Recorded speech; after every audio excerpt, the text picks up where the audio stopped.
Hello there, dear friend. My name is Thomas, and I'll be your storyteller tonight. The tale I'm about to share with you is called Demon Slayer, Infinity Castle, Akaza Returns. Before we begin, I'm curious.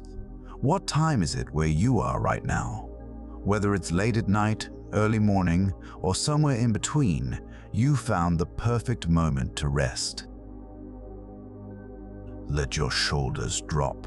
Let your breathing slow. This story is designed to carry you gently into peace and relaxation. So settle in, get comfortable, and let's begin this journey together. In a world where demons lurk in shadows and heroes rise with blazing swords, there existed a place beyond ordinary reality. This place was called the Infinity Castle, a structure that defied all natural laws. Its corridors shifted like dreams. Its rooms appeared and disappeared like thoughts at the edge of sleep. And within this mysterious fortress, something was stirring, something powerful, something that had once been defeated but never truly destroyed. Stars dotted the sky like scattered diamonds. In a small village nestled between mountains, a young demon slayer named Kenji sat by a quiet stream. The water flowed softly, making a sound like whispers. He listened to it. The sound was peaceful. It was calming. His breathing matched the rhythm of the flowing water, in and out, slow and steady. Kenji had been training all day. His muscles were tired but satisfied. He had practiced his breathing techniques. He had refined his sword forms. Now, as the moon rose higher, he allowed himself to rest. The grass beneath him was soft. The earth was solid and supporting. He felt grounded. He felt safe. The village around him was sleeping. Lanterns flickered gently in windows. Children dreamed peaceful dreams. Families rested together. Everything was quiet. Everything was calm. This was the time between day and night when the world itself seemed to pause and breathe. But somewhere far away, in a dimension that touched reality like a finger touching water, the Infinity Castle was awakening. Its master, the demon lord Muzan, had begun to reconstruct something. Someone. A warrior who had fallen in battle but whose spirit remained fierce. His name was Akaza, and he was returning. Akaza's consciousness emerged slowly, like dawn breaking over mountains. At first, there was only darkness, soft, comfortable darkness, the kind you feel when you close your eyes and let yourself drift. But gradually, sensations returned. He could feel the wooden floor beneath him. He could hear distant sounds, footsteps echoing through impossible hallways, doors opening and closing in rooms that didn't exist moments before. His eyes opened. The ceiling above him shifted and changed, geometric patterns flowing like water. It was beautiful in a strange way, hypnotic, like watching clouds drift across the sky. He watched it for a long moment, letting his mind settle. There was no rush. Time moved differently here in the Infinity Castle. Akaza sat up slowly. His body felt different, reconstructed, renewed. The last thing he remembered was the fierce battle, the demon slayer's determination, the moment when he had finally accepted his defeat. But now he was here again, breathing again.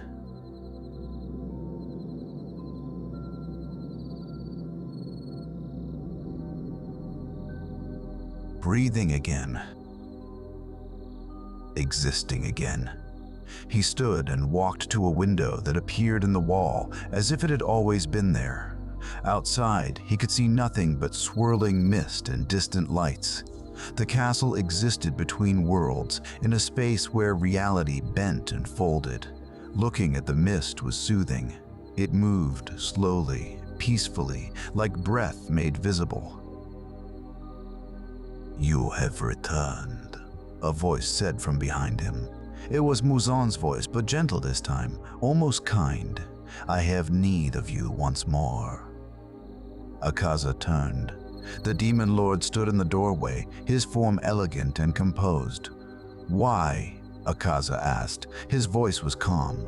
There was no anger in it, no fear, only curiosity. "Because even in defeat, you showed something valuable," Muzan replied. "Determination, strength, the will to fight until the very end. These qualities are rare even among demons." Akaza considered this. He walked to another window that had formed. Outside, the world seemed peaceful. He could sense the human world beyond the castle walls. He could feel the rhythm of life continuing. People sleeping, waking, working, loving, dreaming. It was all so persistent, so enduring. "What do you wish of me?" Akaza asked. "Simply to be," Muzan said. "To exist, to remember what it means to strive. The castle itself draws power from those within it who refuse to give up. Your presence strengthens it. This was unexpected." Akaza had thought he would be sent to battle again immediately, but instead he was being asked simply to be present, to exist, to breathe and think and feel. It was almost restful. The days that followed, if they could be called days in a place without sun, were strange and peaceful. Akaza found himself wandering the castle's endless corridors. Each hallway was different. Some were lined with paper screens that glowed with soft light. Others had walls of dark wood that absorbed sound, creating pockets of perfect silence. He discovered rooms he had never seen before. One room was filled with falling water that made no sound when it hit the floor. Another contained only cushions and soft fabrics, a place designed purely for rest. He would sit in these rooms sometimes, letting his mind wander. In one particular room, he found a garden growing impossibly indoors. Cherry blossom trees bloomed despite having no soil, their roots floating in air. Petals drifted down constantly, covering the floor in soft pink snow. He would sit beneath these trees and watch the petals fall. Each one tumbled through the air in its own unique way. Some spun, some glided, some seemed to dance. This watching became a kind of meditation. His breathing would slow, his thoughts would quiet. The gentle descent of petals was like counting sheep, each one a small moment of beauty that required nothing from him except to witness it. Sometimes he would close his eyes and just listen to the whisper of petals landing on petals. It was the softest sound imaginable. Other demons lived in the castle too. They came and went through the shifting doors. Most kept to themselves, focused on their own purposes. But occasionally, Akaza would encounter one in a hallway or a room. They would nod to each other. Sometimes they would sit together in silence, sharing space without needing words. There was one demon, a younger one named Yuki, who seemed drawn to the same quiet spaces Akaza favored. She had long silver hair that moved like water. Her eyes were gentle, unusual for a demon. They sat together often in the pedal room, neither speaking, both simply existing in the peaceful atmosphere. One time, Yuki spoke. Her voice was soft like wind through grass. "Why do you come here?" she asked. Akaza thought about this. "Because it's quiet," he finally said. "Because nothing is required of me here except to be." Yuki nodded. "I understand that feeling." She paused, watching petals fall. "I used to be always fighting, always proving myself. It was exhausting." "What changed?" Akaza asked. "I died," Yuki said simply. "And when I came back, I realized that all that fighting was just noise. Now I prefer the silence." They sat together as more petals fell. The silence between them was comfortable. It was the kind of silence that exists between old friends, where words are unnecessary because understanding is already present. Akaza felt his shoulders relax, his jaw unclenched, his breathing deepened. Time passed in strange ways. Sometimes Akaza would sit for what felt like minutes, only to discover hours had passed. Other times, hours would feel like mere moments. The castle existed outside normal time, in a space where clocks meant nothing. This was liberating. There was no schedule to keep, no appointments to remember, no pressure to be anywhere or do anything at any particular moment. He began to explore his own memories more deeply, not the violent ones, not the battles and struggles, but the quieter moments. He remembered being human once, though the details were hazy. He remembered the feeling of rain on skin, the taste of simple food, the warmth of sunlight. These memories were faint, like old photographs that had faded, but they were there. In one room of the castle, he found a pool of perfectly still water. The surface was like a mirror, reflecting everything with perfect clarity. He would sit beside this pool and look at his reflection, not with vanity, but with curiosity. Who was he really? Beyond the demon, beyond the fighter, who was the being that existed in this moment? The reflection had no answers, but asking the question felt important. It felt like reaching towards something true, some understanding that lay just beyond his current awareness, and even if he never fully grasped it, the reaching itself had value. The castle had areas of different atmospheres. Some rooms were cool and bright, with walls of ice that never melted. The cold was refreshing, invigorating. Other rooms were warm, with walls that seemed to radiate gentle heat. These rooms smelled like cedar and sandalwood, scents that were calming and grounding. Akaza's favorite warm room had a floor covered in soft moss. The moss was dry and cushioning, like a natural carpet. The walls glowed with a soft amber light. In this room, he would sometimes lie down completely, stretching out on his back, and simply stare at the ceiling. The ceiling in this room was always the same. A deep, rich brown like old wood with subtle grain patterns that you could follow with your eyes. Following these grain patterns was hypnotic. Your eyes would trace one line, then another, each one flowing into the next. It was like following a path through a peaceful forest, never knowing exactly where it would lead, but trusting that wherever it went would be fine. Your breathing would naturally slow as you followed the patterns. Your body would sink more deeply into the soft moss. Tension would melt away. Sometimes, in this state of deep relaxation, memories would surface. Not the violent ones that usually dominated his thoughts, but gentler ones. He remembered music once, the sound of a flute playing somewhere in the distance. The melody was simple and sad, but beautiful. He couldn't remember where he had heard it or when, but the memory of the sound was clear. He would hum it sometimes, softly, the notes blending with his breathing.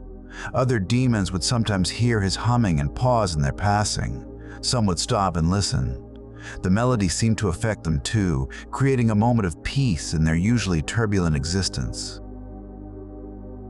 Music, Akaza realized, was a kind of magic that worked on everyone, demon and human alike. It bypassed thought and went straight to feeling. In one of the castle's many libraries, yes, there were libraries, rooms filled with books that appeared and disappeared according to some logic only the castle understood, Akaza found a book about breathing. It was written in a language he somehow understood despite never learning it. The book explained that breathing was the foundation of all life, all energy, all peace. He read about different breathing patterns: slow breathing for calm, deep breathing for energy, rhythmic breathing for focus. He practiced them all. In the quiet rooms, he would sit and breathe, following the instructions in the book. Breathe in for 4 counts. Hold for 4 counts. Breathe out for 4 counts. Hold for 4 counts. Repeat. This pattern, the book said, was called box breathing. It calmed the nervous system.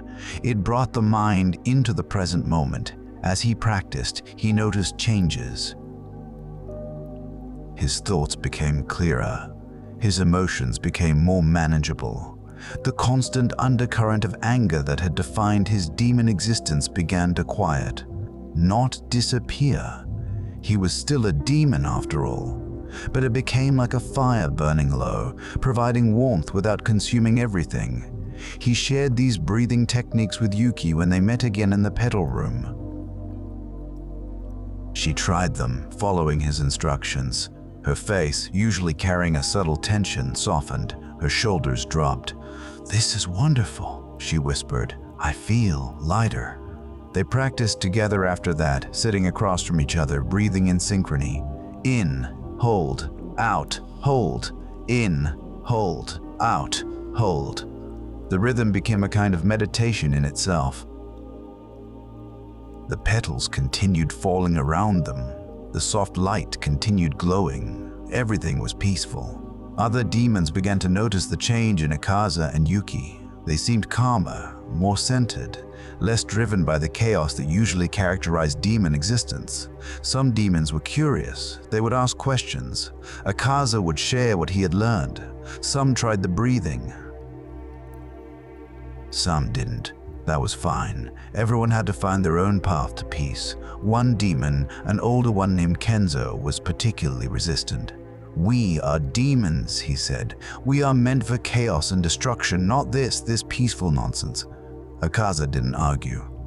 "Perhaps," he said.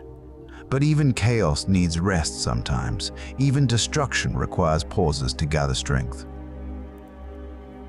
Kenzo scoffed and walked away, but a few days later, Akaza found him in the master room lying on his back, staring at the ceiling.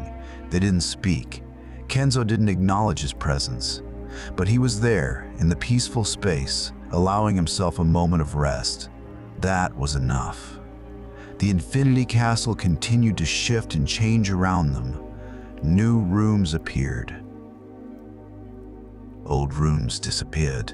But certain spaces, the pedal room, the moss room, the still pool remained constant. These became anchors in the ever-changing structure, places you could return to when you needed grounding. Akaza began to think of the castle not as a prison or a fortress, but as a kind of sanctuary. Yes, it was built by a demon lord. Yes, it existed for purposes that were not entirely peaceful. But within its walls there was space for rest, space for contemplation, space for simply being. He remembered something he had heard once, in his human life perhaps, or in a dream. In the midst of movement and chaos, keep stillness inside of you. He didn't know who had said it, but the words resonated deeply. That's what he was doing now. In the midst of the castle's constant shifting, he was finding stillness within himself. The nights, if they could be called nights, were particularly peaceful. The castle would grow quieter. Fewer demons would move through the hallways. The rooms would dim slightly, as if the castle itself was preparing for rest. During these times, Akaza would often go to a window and look out at the mist. The mist had patterns, he discovered. It would swirl in certain ways, creating temporary shapes. Sometimes he would see what looked like mountains, sometimes forests, sometimes vast oceans. These shapes were probably illusions, tricks of the light and mist, but they were beautiful. And beauty, he had learned, had its own value regardless of reality. He started keeping a mental journal of the shapes he saw.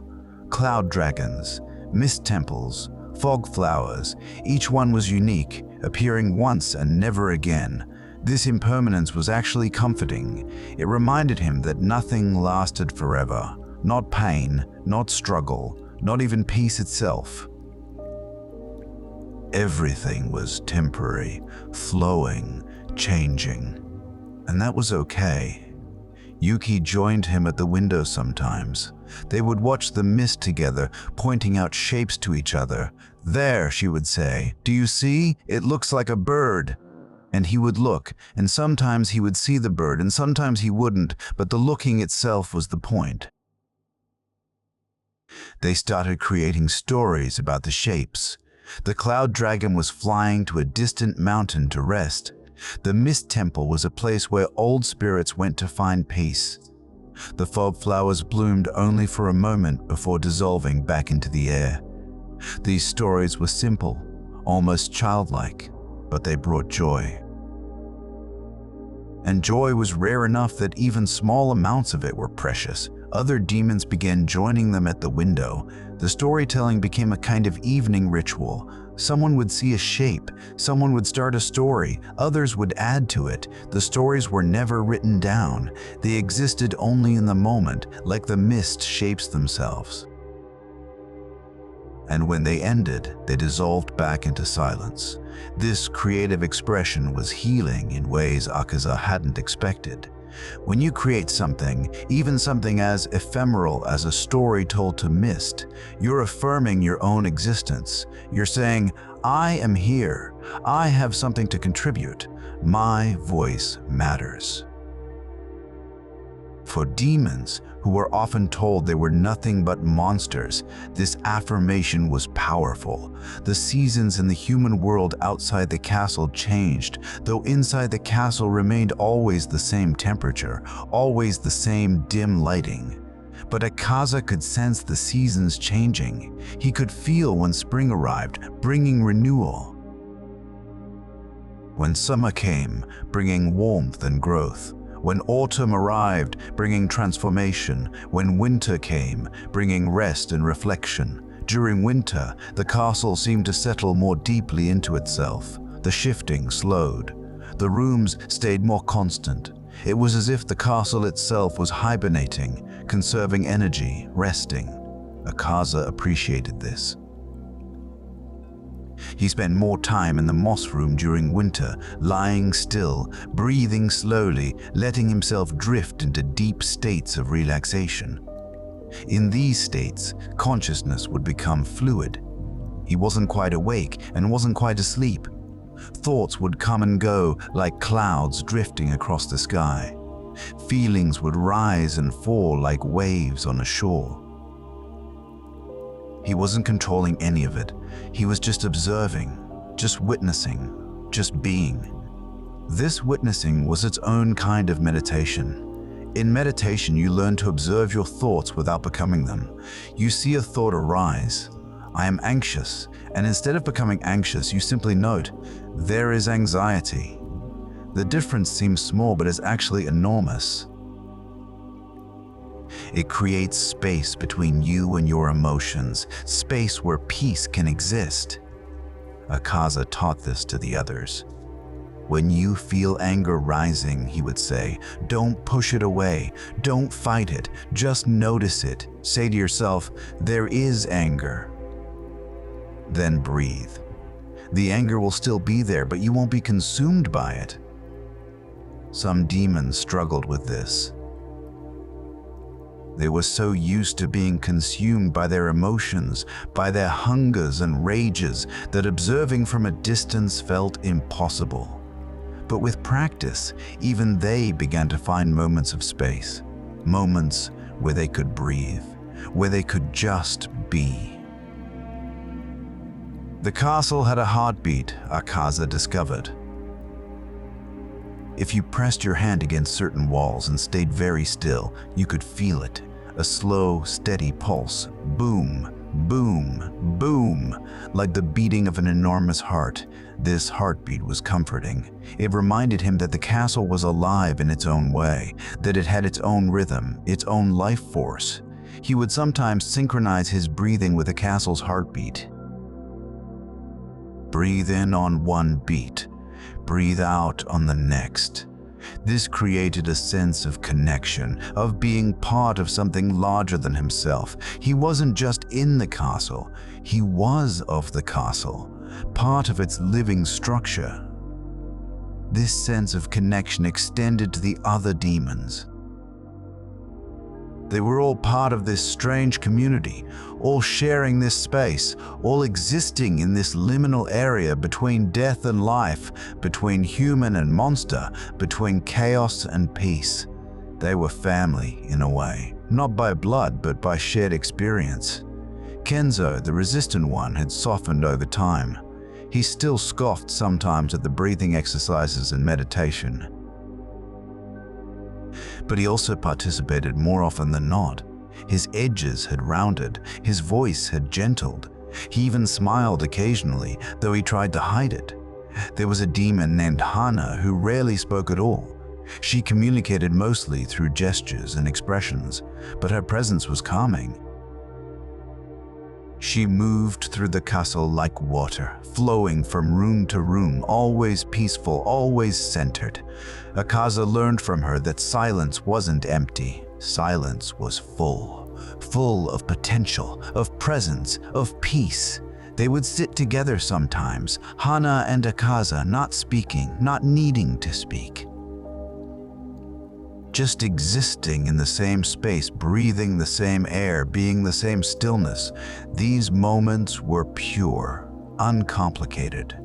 There was no agenda, no goal, no purpose beyond simply being together in peace. The castle had music rooms too, rooms with instruments that played themselves, flutes and drums and strings that hummed with their own energy. The music was always gentle, always soothing, never loud or harsh or demanding, just flowing, like water or wind, like breath itself. Akaza would lie in these rooms and let the music wash over him. Each note was like a small wave, touching him gently and then receding. The melodies were simple, but beautiful. They reminded him of the flute music from his forgotten past.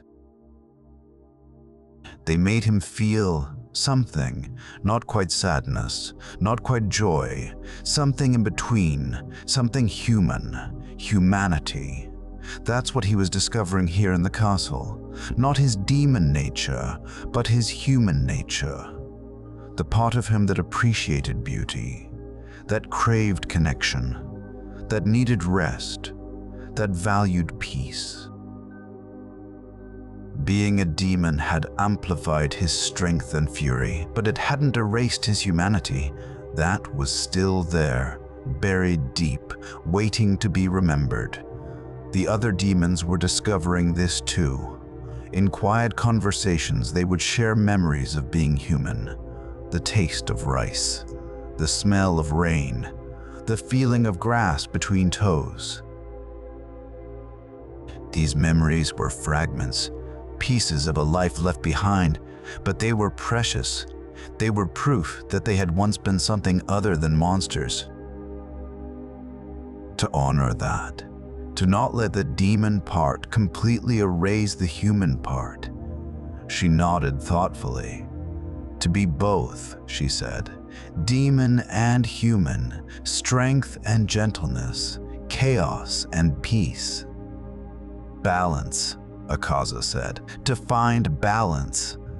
Balance was the key, he realized, not to deny either side of his nature, but to acknowledge both, to be strong when strength was needed, to be gentle when gentleness was needed, to fight when fighting was necessary, to rest when rest was necessary, to honor all parts of himself, not just the demon parts.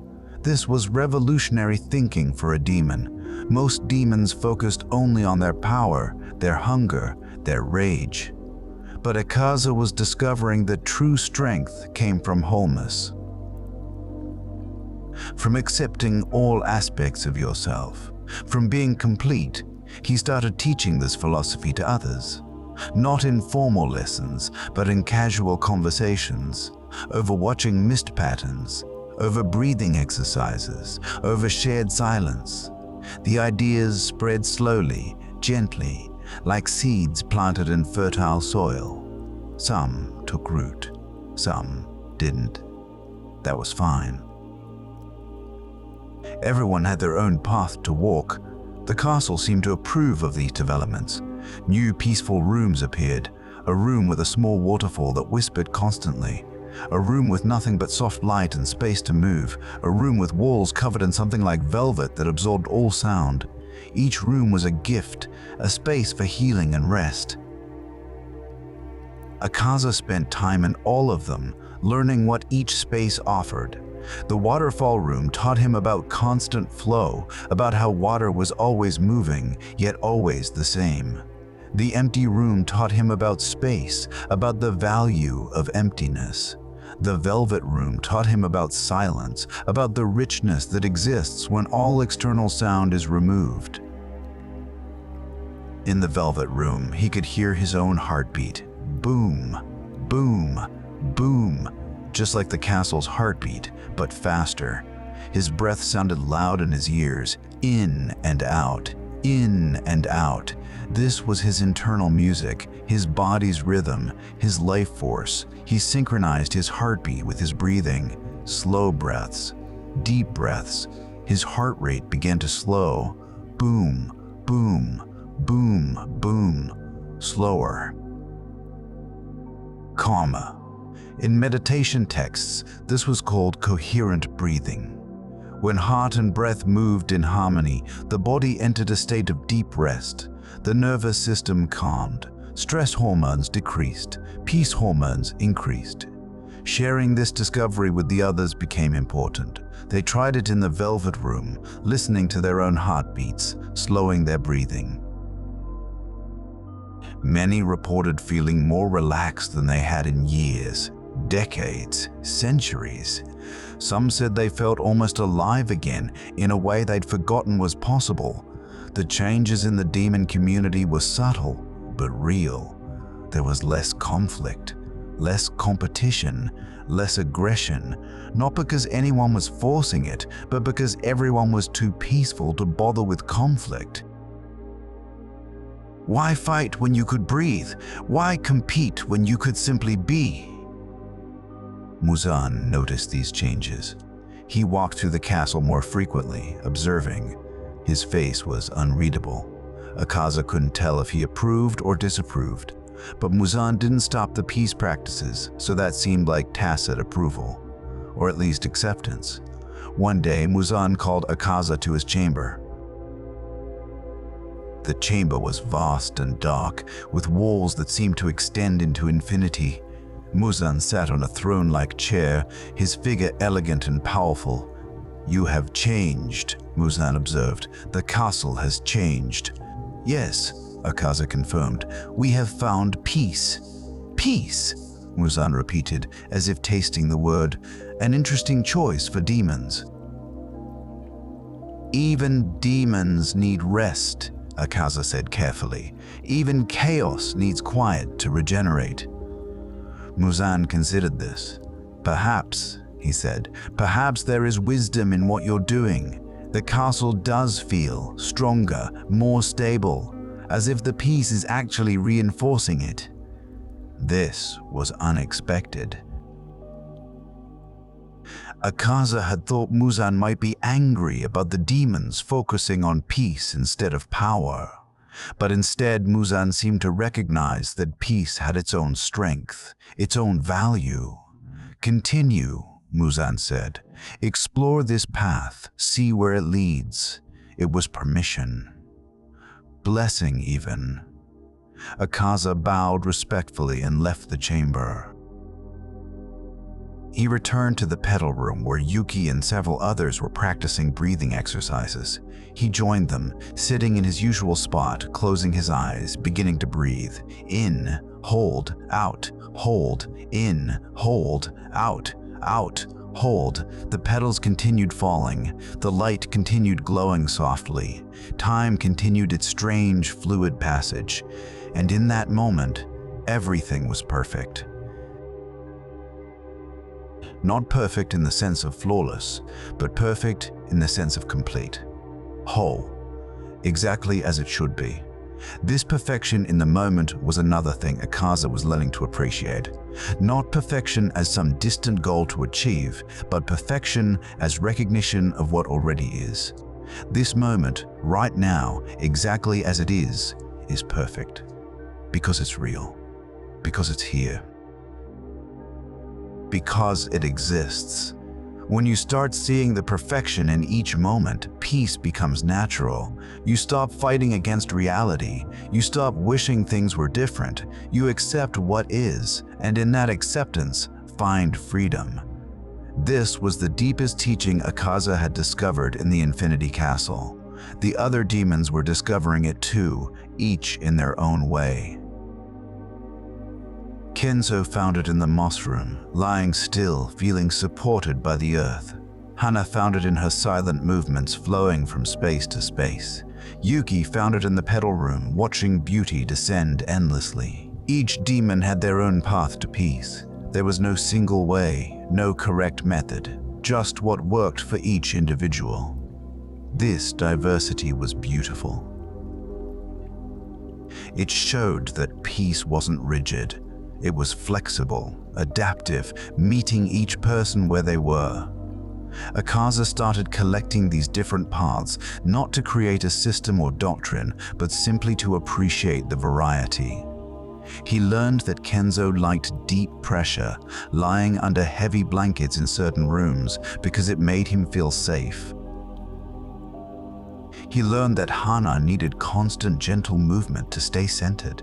He learned that Yuki preferred visual meditation, watching patterns and shapes. Understanding these differences made him more compassionate. He could see that everyone was struggling in their own way, searching for their own peace. And while the struggles looked different, the underlying need was the same. Everyone wanted to feel okay. Everyone wanted to feel safe. Everyone wanted to rest. This universal need connected them all, demon or human, powerful or weak. Everyone needed peace. It was fundamental, as necessary as breathing, and recognizing this in others made it easier to offer kindness, to be patient, to be gentle. To be gentle. The castle continued evolving.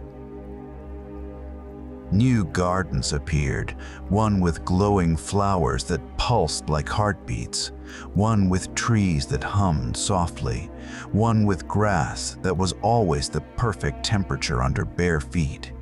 These gardens became gathering places. Demons would meet there, not for plotting or scheming, but just for company. They would walk slowly through the gardens, touching flowers, listening to trees, feeling grass. Words were optional, silence was welcomed, just being together in beautiful spaces was enough. This simple companionship was healing. It reminded everyone that they weren't alone, that they were part of a community, that they belonged. Belonging was something demons rarely felt. They were outcasts by nature, rejected by human society, feared and hunted. But here in the castle, they belonged. They were accepted. Their demon nature wasn't something to hide or apologize for. It just was, and that was okay. This acceptance created safety, and in safety, true rest became possible. You can't rest when you're constantly on guard, when you're afraid, when you're fighting. But when you feel safe, when you feel accepted, your whole nervous system can finally relax, can finally let go, can finally heal. Akaza saw demons experiencing this for the first time. Their faces would soften, their bodies would loosen, their eyes would lose the perpetual wariness that characterized demon existence. They would laugh sometimes. Real laughter. Not cruel or mocking, but joyful, light, free. These moments of genuine joy were precious. They proved that demons weren't completely lost, that underneath the hunger and rage there was still capacity for happiness, for connection, for love even. Love of beauty, love of peace, love of each other. The word love felt strange to Akaza at first. The word love felt strange to Akaza at first. Demons weren't supposed to love. They were supposed to consume, to destroy, to dominate. But watching Yuki's face light up when she saw a particularly beautiful petal pattern, he couldn't call it anything else. That was love, pure appreciation, pure joy in witnessing beauty. And the way Kenzo had started checking on younger demons, making sure they knew about the peaceful rooms, making sure they were okay, that was love too. Care, concern, wanting good things for others. These were love's manifestations. Even Hana's silent presence was a form of love. Her willingness to just be with others, to share space, to offer her peaceful energy. That was a gift. That was love in action. Quiet, undemanding, but very real. Akaza felt love growing in himself too. Love for this strange community. Love for the castle that sheltered them. Love for the peaceful practices that were transforming them all. Love for the journey they were on together. This love didn't make him weak, it made him stronger, more whole, more real. He thought about this paradox often. How could love, something seen as soft and gentle, create strength? But the more he sat with the question, the more he understood. Love creates strength because it gives you something worth protecting, worth living for, worth being your best self for. When you love nothing, you have nothing to lose. That might seem like strength, but it's actually hollow. True strength comes from having things you care about and choosing to protect them, choosing to honor them, choosing to be worthy of them. The demons in the castle were finding things to care about, the peaceful rooms, the breathing practices, each other. These weren't weaknesses. They were anchors. They gave meaning to existence beyond mere survival. They made being a demon about something more than just hunger and rage. Time continued its strange passage. Akaza couldn't say how long he'd been back in the castle. Months, years. In this space between spaces, time was meaningless. What mattered was the journey, not the duration, the transformation, not the timeline. He found himself thinking less about the past, the battles, the defeats, the violence. They seemed distant now, like they'd happened to someone else, not forgotten, but integrated. Part of his story, but not his whole story. He was more than his worst moments, more than his biggest mistakes. This realization was liberating. So many demons define themselves by their past, by their turning moment, by their worst actions. But Akaza was learning that you could acknowledge your past without being imprisoned by it. You could remember without being defined. You could carry history without being crushed by it. He shared this insight with Kenzo, who had been struggling with memories of people he'd hurt as a demon. The past happened, Akaza said gently. We can't change it, but we can choose what we do now, who we are now, how we be now. Kenzo looked skeptical. But the guilt. Feel the guilt, Akaza interrupted. Honor it. Let it motivate you to be better. But don't let it paralyze you. Don't let it convince you that you're nothing but your worst moments. This was advanced work, forgiving yourself while still taking responsibility, accepting your past while choosing a different future. It wasn't easy, but it was necessary for true peace. The castle seemed to be teaching them all these lessons. Through its shifting rooms and peaceful spaces, through its constant change and its stable anchors, it was showing them how to navigate the complexity of existence, how to hold multiple truths at once, how to be both demon and seeker of peace, how to honor past while creating future. Some rooms in the castle were specifically designed for this kind of inner work. Rooms with mirrors that showed not your physical reflection but your emotional state. Rooms with pools that reflected your memories. Rooms with walls that absorbed your confessions and transformed them into flowers. These rooms were challenging but cathartic.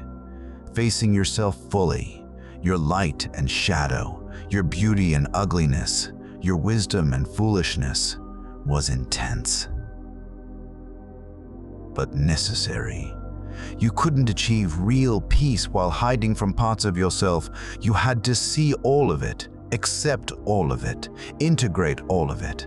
Akaza used these rooms regularly. He would sit in the mirror room and watch his emotional states shift. Anger would appear as red clouds around him, sadness as blue rain, joy as golden light, fear as dark fog. Each emotion had its own appearance, its own energy, and he learned to recognize them all without judgment. "This is anger," he would observe when red clouds appeared. "This is what anger looks like in me, not I am angry, just this is anger." The distinction created space. Space where he could choose how to respond. Space where he had agency. In the memory pool, he faced difficult recollections, battles he'd lost, people he'd failed, moments of weakness and shame. The pool showed them all with perfect clarity. It was painful, but also cleansing, like lancing a wound to let it drain. The poison of hidden shame was worse than the pain of acknowledged mistakes. He sat by the pool and watched memory after memory ripple across its surface. And with each one, he said, "I acknowledge this. This happened. This is part of my story." Not with pride, not with pleasure, just with acknowledgement, with truth. The confession room was perhaps most powerful. Here, demons could speak their darkest thoughts, their deepest shames, their most terrible secrets. And the walls would absorb these confessions and transform them into flowers. Each flower was different, some dark and thorny, some soft and luminous. Each one represented a truth released, a burden shared, a secret given voice. Akaza confessed things in that room he'd never told anyone, about times he'd enjoyed violence, about pleasure he'd taken in causing pain, about the darkness in himself that frightened even him. And as he spoke these truths, the walls bloomed. Dark red roses, black orchids, thorned vines with tiny blue flowers. The flowers didn't judge. They simply were. They accepted his truths and made them into something that could be witnessed, something that could exist outside his mind. And somehow, this made the darkness less powerful, less consuming, just another part of him that needed acknowledgement. Other demons used the confession room too. Sometimes Akaza would enter and find it blooming with hundreds of flowers, all different, all representing someone's truth. It was strangely beautiful, a garden of shadows, a bouquet of secrets, proof that everyone carried darkness and that sharing it made it bearable. The castle's teachings were profound but delivered gently. There were no stern lectures, no harsh judgments,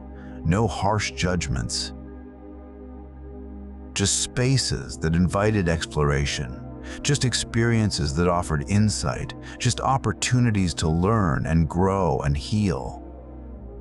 Akaza found himself grateful for the castle. Yes, it was a strange place. Yes, it existed for purposes he didn't fully understand. But it was also a sanctuary, a place where demons could be more than just demons, could be seekers, could be students, could be beings on a path towards something better. He wondered sometimes if this had always been part of the castle's purpose. If Muzan had built it not just as a fortress, but as a temple, a place where beings could transcend their limitations, where transformation was possible, where peace could be found even in the midst of chaos. Whether that was true or not, it's what the castle had become, at least for this group of demons. This little community of seekers who were choosing rest over rage, peace over power, being over doing. The practice of just being was still radical for demons. They were creatures of doing, hunting, fighting, consuming. But here in the castle, they were learning a different way. the way of presence, of awareness, of simply existing in each moment without needing to accomplish anything. Akaza would sit for hours sometimes, doing nothing, just breathing, just existing, just being aware of being aware. This meta-awareness was fascinating, being conscious of consciousness itself, like a mirror reflecting a mirror, creating infinite depth. In these states of pure being, boundaries dissolved. He wasn't separate from the castle. He wasn't separate from the other demons. He wasn't even separate from the mist outside the windows or the petals falling in the garden. Everything was connected. Everything was one. Everything was simply existence expressing itself in different forms. This understanding brought profound peace. If everything was connected, then nothing was truly alone. Loneliness was an illusion created by the sense of separation, but the separation itself was illusory. Underneath surface differences, there was fundamental unity, fundamental wholeness. The other demons were discovering this too, each in their own time and way. You couldn't force this understanding. It had to dawn naturally, like sunrise, and when it did, it changed everything. Suddenly, the world was less threatening. Other beings were less foreign. Life itself was less burdensome. Yuki described it as feeling like she was the mist, not just watching it. Kenzo said it was like being the moss floor, supporting and being supported. Hana, when she finally spoke about it, said it was like being the silence between sounds, invisible but essential, empty but full. It reinforced the experience, made it more real, gave it shape and substance. The community began creating art, nothing formal or planned, just spontaneous expression. Someone would arrange rocks in patterns. Someone else would trace designs in fallen petals. Someone would hum melodies that others would pick up and harmonize. This creative expression was healing. Art was a way of making internal experiences external, of giving form to feeling, of communicating what words couldn't capture. And the art they created was beautiful in its simplicity. Nothing complex or contrived, just pure expression of inner states. Akaza found himself drawn to creating patterns with water. He would use his finger to disturb the still pool's surface, watching ripples spread outward. Each ripple was a circle expanding into space, eventually dissolving back into stillness. It was like watching thoughts arise in consciousness. They appeared, they spread, they dissolved, and stillness remained. This play with water was meditative. It required presence, attention. Gentle touch. Too forceful and the ripples became chaotic. Too gentle and nothing happened. The right touch created perfect circles that expanded with grace. This was like life itself. Too much force created chaos. Too little created stagnation. The middle way created beauty. The middle way. Akaza thought about this concept often. It was a path between extremes. Not too hard, not too soft, not too much, not too little, not too active, not too passive, just balanced, just right, just enough. For demons who had lived in extremes, extreme hunger, extreme rage, extreme power, the middle way was revolutionary. It meant you could be powerful without being violent, strong without being cruel, present without being cruel. It meant you could exist at a sustainable intensity, a level that could be maintained without burning out. This sustainability was key to peace. You couldn't maintain peace if you were constantly swinging between extremes. The middle way created stability, consistency, a ground to stand on that wouldn't shift beneath your feet. Teaching this to younger demons was challenging but rewarding. They were so used to the extremes that moderation felt like weakness, but over time, they began to see the strength in it, the endurance, the resilience, the way middle-way practitioners could keep going when extreme practitioners burned out. One young demon named Tai was particularly resistant. He wanted power, wanted intensity, wanted to prove himself. Akaza didn't argue with him. He just invited him to sit in the petal room. "Just try it," he said. "Just sit for a while, see what happens." Tai sat, but with obvious impatience. His body was tense, his breathing rapid, his eyes darting everywhere. He clearly wanted to be somewhere else, doing something else. But he stayed, and slowly, very slowly, he began to calm. His breathing deepened, his body relaxed, his eyes stopped darting and started focusing on the falling petals. After an hour, he said quietly, "This is actually nice." Like he was surprised, like he discovered something unexpected. And maybe he had. Maybe he discovered that peace wasn't weakness. That stillness wasn't boring. That simply being could actually feel good. Tai became one of the most dedicated practitioners after that. He spent hours in the peaceful rooms, practicing breathing, cultivating stillness. The transformation was remarkable. From tense and aggressive to calm and centered. From proving to exploring. From fighting to flowing. Watching these transformations in others was deeply satisfying. It validated everything Akaza was learning and teaching. It proved that peace was possible for demons, that change was real, that healing could happen, that redemption, in whatever form it took, was achievable. The castle itself seemed pleased with these developments. More peaceful rooms appeared. Rooms with singing bowls that resonated at healing frequencies. Rooms with crystals that pulsed with soft light. Rooms with air that smelled like forest and ocean and mountain rain. Each new room was a gift, a new tool for peace, a new path to explore. The demons used them all, discovering which spaces resonated most deeply with them, which frequencies calmed them best, which scents brought them to center, which lights soothed their souls. Akaza's favorite new discovery was a room where the walls showed images of the natural world, forests, oceans, mountains, deserts, sky. These images moved slowly, as if you were actually there, walking through these places.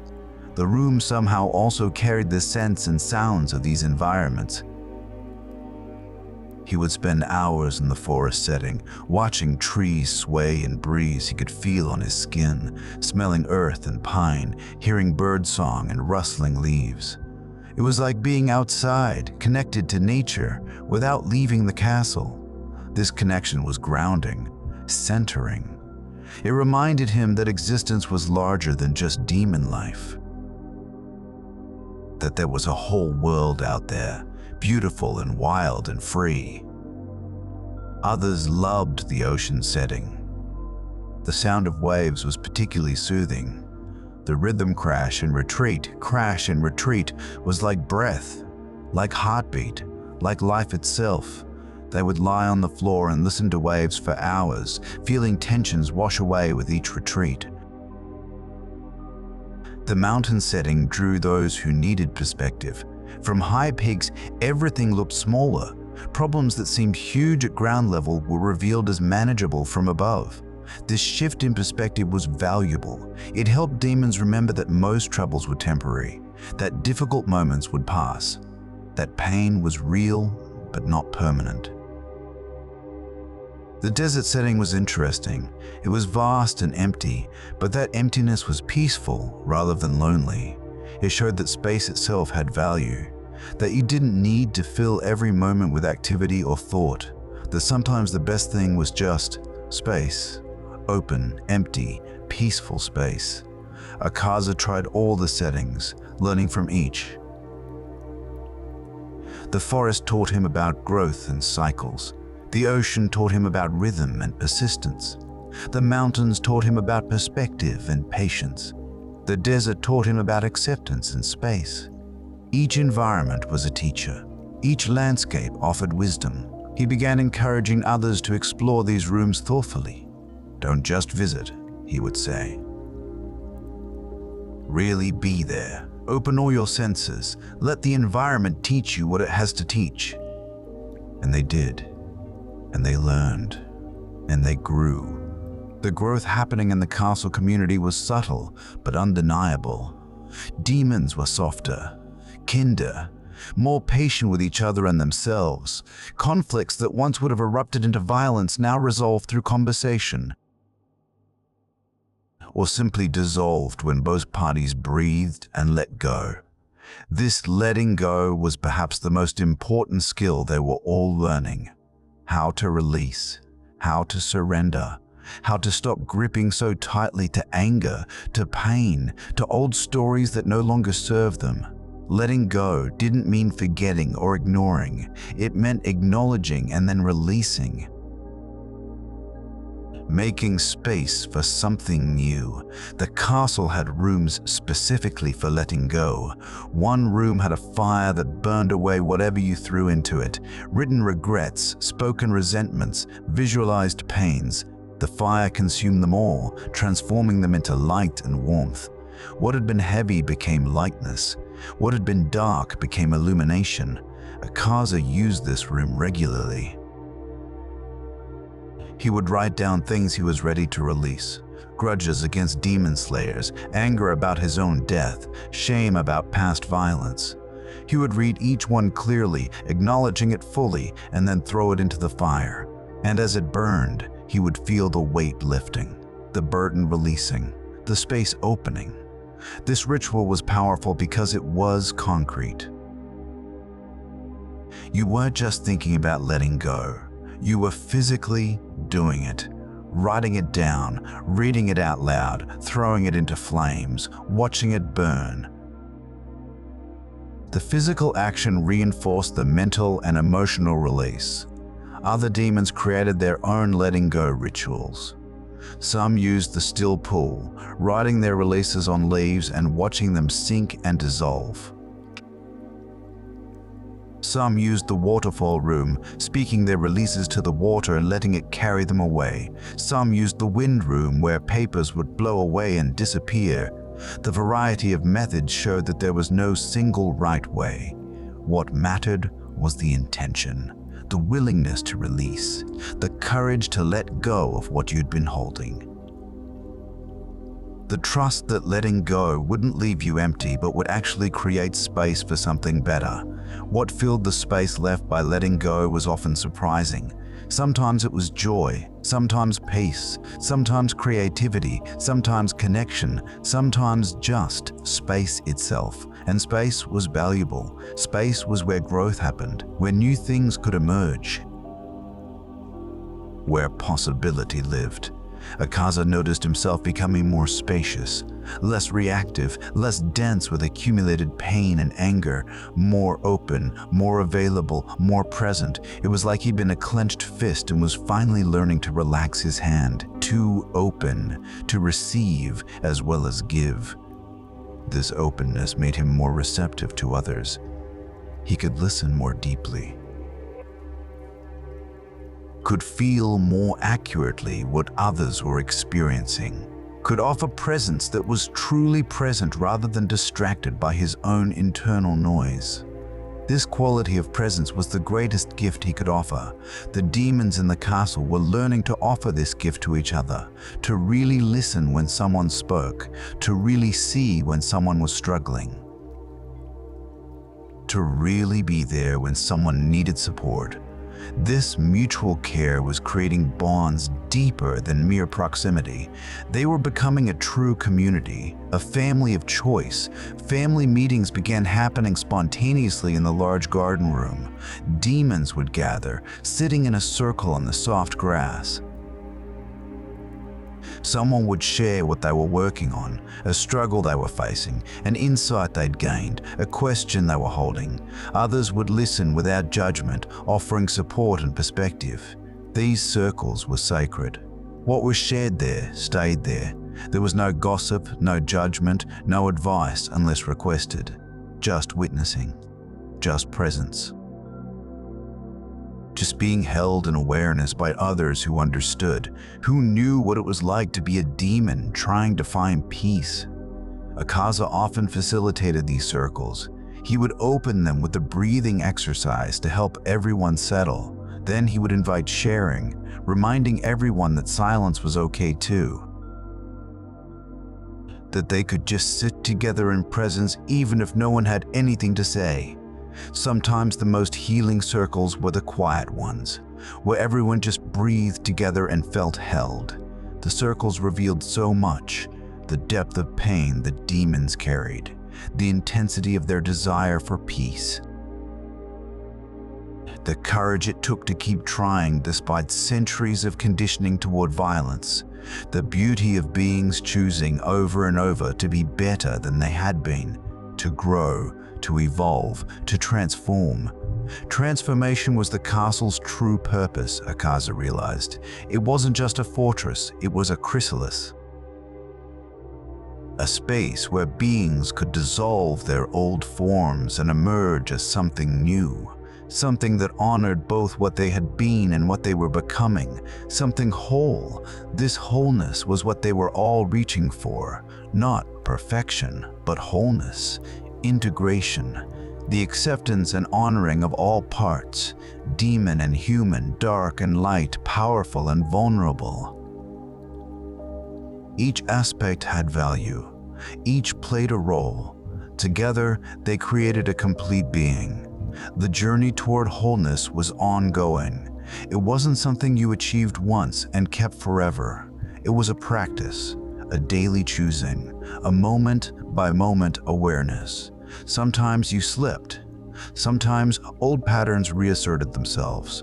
That was okay. What mattered was noticing when it happened and gently returning to center. Akaza slipped sometimes. He would feel old angers rising, old hungers awakening, old violence calling to him. But now he had tools. Breath, awareness, the peaceful rooms, the supportive community. He would notice the slip, acknowledge it, and use his tools to return to balance. Each return was easier than the last. The other demons experienced this too, relapses into old patterns, moments where peace felt impossible, times when the demon nature overwhelmed the human heart. But they supported each other through these moments. No one judged. Everyone understood. They had all been there. They were all still learning. Yuki had a particularly difficult period. Old memories surfaced of violence she'd committed as a demon. The memories were vivid and disturbing. She spent days in the confession room releasing these memories into flowers, dark flowers, heavy flowers, flowers that smelled like blood and regret. Akaza sat with her through this period, not trying to fix anything. Not offering empty reassurances, just being present, just breathing with her, just reminding her through his presence that she wasn't alone, that she could face these memories and survive. That darkness could be acknowledged without being consumed by it. After several days, Yuki emerged from the confession room looking exhausted but lighter. "Thank you," she said to Akaza, "for staying, for not leaving me alone with it." "That's what we do now," Akaza replied. "We face things together. No one has to carry their darkness alone anymore." They were learning collaboration, cooperation, care. The castle seemed to be teaching them this through its very structure.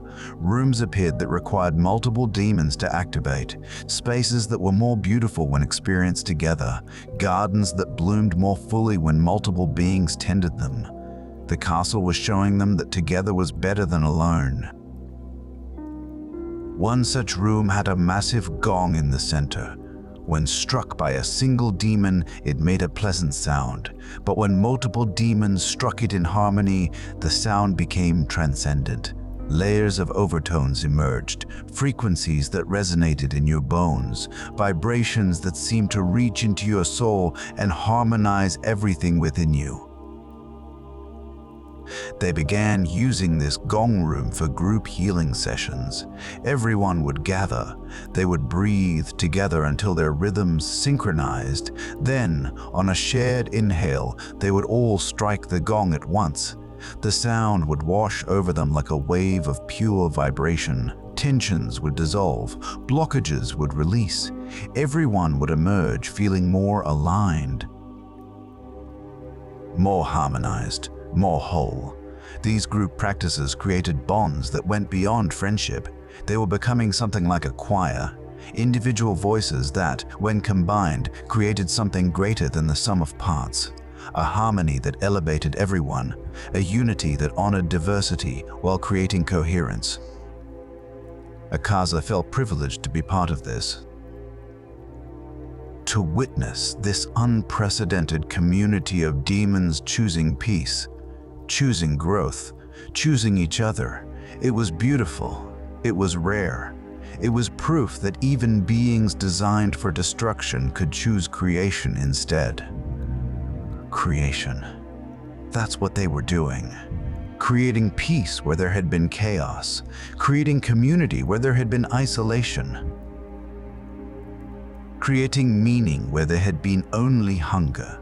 They were creators now, not just destroyers. Builders, not just breakers. The creative energy in the castle grew. Demons started projects together. Some built a meditation garden with stones arranged in intricate patterns. Others created a sound room with instruments they could play together. Still others designed a star room where the ceiling showed constellations that slowly rotated. Each project was an expression of the new energy, the collaborative spirit, the desire to make beauty rather than cause pain. And with each completed project, the castle felt more like home, less like a fortress, more like a sanctuary, less like a prison, more like a temple. The temple quality was important. A temple was a sacred space, a place set apart for higher purposes, a location where transformation could occur. That's what the Infinity Castle had become for this community. A temple of transformation, a sanctuary of peace, a home for beings learning to be better than they'd been taught they could be. Muzan visited more frequently. He would walk through the gardens, sit in the peaceful rooms, observe the demons in their practices. His face remained unreadable, but his presence felt different, less threatening, more curious, as if he too was learning something from what was happening in his castle. One evening, Muzan joined the circle in the garden room. Everyone was surprised but welcomed him. He sat like everyone else, cross-legged on the grass, hands resting on his knees. He breathed with them. When it came time for sharing, he spoke. "I built this castle as a fortress," he said quietly, "a place of power and control, but you've transformed it into something I didn't foresee, something better." He paused, looking around the circle. "You have taught me that power without peace is hollow, that control without community is empty. Thank you." The circle was silent. Demons looked at each other, processing this unprecedented vulnerability from their creator. Then Kenzo spoke. "You created the space. We just inhabited it differently. Both were necessary." Muzan nodded slowly. Perhaps we are all learning together." This moment was profound. The ultimate demon acknowledging that he was still learning, still growing, still crowing, still capable of surprise and transformation. If even Muzan could evolve, then truly anyone could. No one was beyond change. No one was fixed in their worst patterns forever. After Muzan left, the circle sat in awed silence. Then someone started laughing, not mockingly, but with joy, pure, delighted joy at the unexpectedness of life, of existence, of the beautiful, strange, impossible things that could happen when you created space for them. Soon everyone was laughing, big, releasing, joyful laughter. Laughter was another form of letting go, of releasing tension, of acknowledging absurdity and beauty and the glorious mess of being alive. They laughed until tears streamed down faces, until bellies ached, until they could barely breathe, and then they laughed some more. When the laughter finally subsided, they sat in warm silence, the kind that follows shared joy, the kind where everyone feels connected and content, no words needed. Just presence, just togetherness, just being. These moments of pure connection were increasing. As demons became more comfortable with peace, they became more comfortable with intimacy, not romantic intimacy necessarily, but emotional intimacy. The willingness to be seen fully, to share deeply, to trust completely. Trust was hard for demons. They'd been betrayed before. They'd been hurt. They'd learned to guard themselves carefully. But slowly, in the safety of the castle community, walls were coming down, hearts were opening, trust was building. Akaza felt this trust growing in himself. He trusted Yuki to understand him. He trusted Kenzo to support him. He trusted Hana to accept him. He trusted the whole community to hold space for whatever he needed to bring. This trust was liberating. It meant he could be fully himself, all of himself, without pretense or protection. Being fully yourself was another advanced teaching. Most beings spend enormous energy maintaining facades, pretending to be stronger, calmer, more capable than they felt. But facades were exhausting. They required constant vigilance, constant performance. The castle community was learning to drop these facades, to show up authentically, to be real. Real meant showing weakness sometimes, showing confusion, showing fear or doubt or struggle, but it also meant showing joy, showing curiosity, showing the full range of emotion and experience that came with being conscious. All of it was valid, all of it was worthy, all of it was human or demon or whatever they were. The blurring of boundaries between human and demon was ongoing. The more they practiced peace and presence, the less the distinction mattered. They were just beings. Conscious entities navigating existence as best they could. Some had demon bodies and demon histories, but the consciousness inside was experiencing the same fundamental things humans experienced: joy and sorrow, love and loss, hope and fear, connection and loneliness. Recognizing this shared experience created compassion, not just for other demons, but for humans too. For all beings, really. Everyone was struggling, everyone was trying, everyone was doing the best they could with what they knew and what they had. This recognition softened judgment, created understanding, opened hearts. Akaza found himself thinking differently about the demon slayers he'd fought. Before, they were enemies, obstacles, threats. But now, he could see them as beings also trying to protect what they loved, also operating from their own pain and fear, also doing what they thought was right. This didn't make their actions okay, but it made them understandable, human. This shift in perspective was healing. Seeing enemies as fellow beings in struggle rather than as purely evil made the world less black and white, more complex, more nuanced, more real, and in that complexity, there was room for forgiveness, for understanding, for peace that went beyond just absence of conflict. The demons began discussing this in circles. What would it mean to make peace with humans? Not surrender, not defeat, but actual peace. Mutual recognition, mutual respect, coexistence. It seemed impossible. The enmity was too deep, the history too painful. But the conversation itself was progress. The willingness to consider it was growth. Some demons were strongly against it. The wounds were too fresh. The losses too great.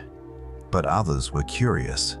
If they could find peace with themselves, could they find peace with others? If they could transform from violence to gentleness, could relationships transform too? It was worth exploring, at least in theory. Akaza was in the curious camp. He didn't know if peace with humans was possible. But he knew that carrying hatred forever was exhausting. That rage was heavy. That holding grudges took energy that could be used for growth instead. So even if human-demon peace was impossible, personal peace was worth pursuing. Letting go of hatred was worth doing. This internal peace work continued. The confession room stayed busy. The fire room burned countless releases. The pools absorbed endless tears and regrets.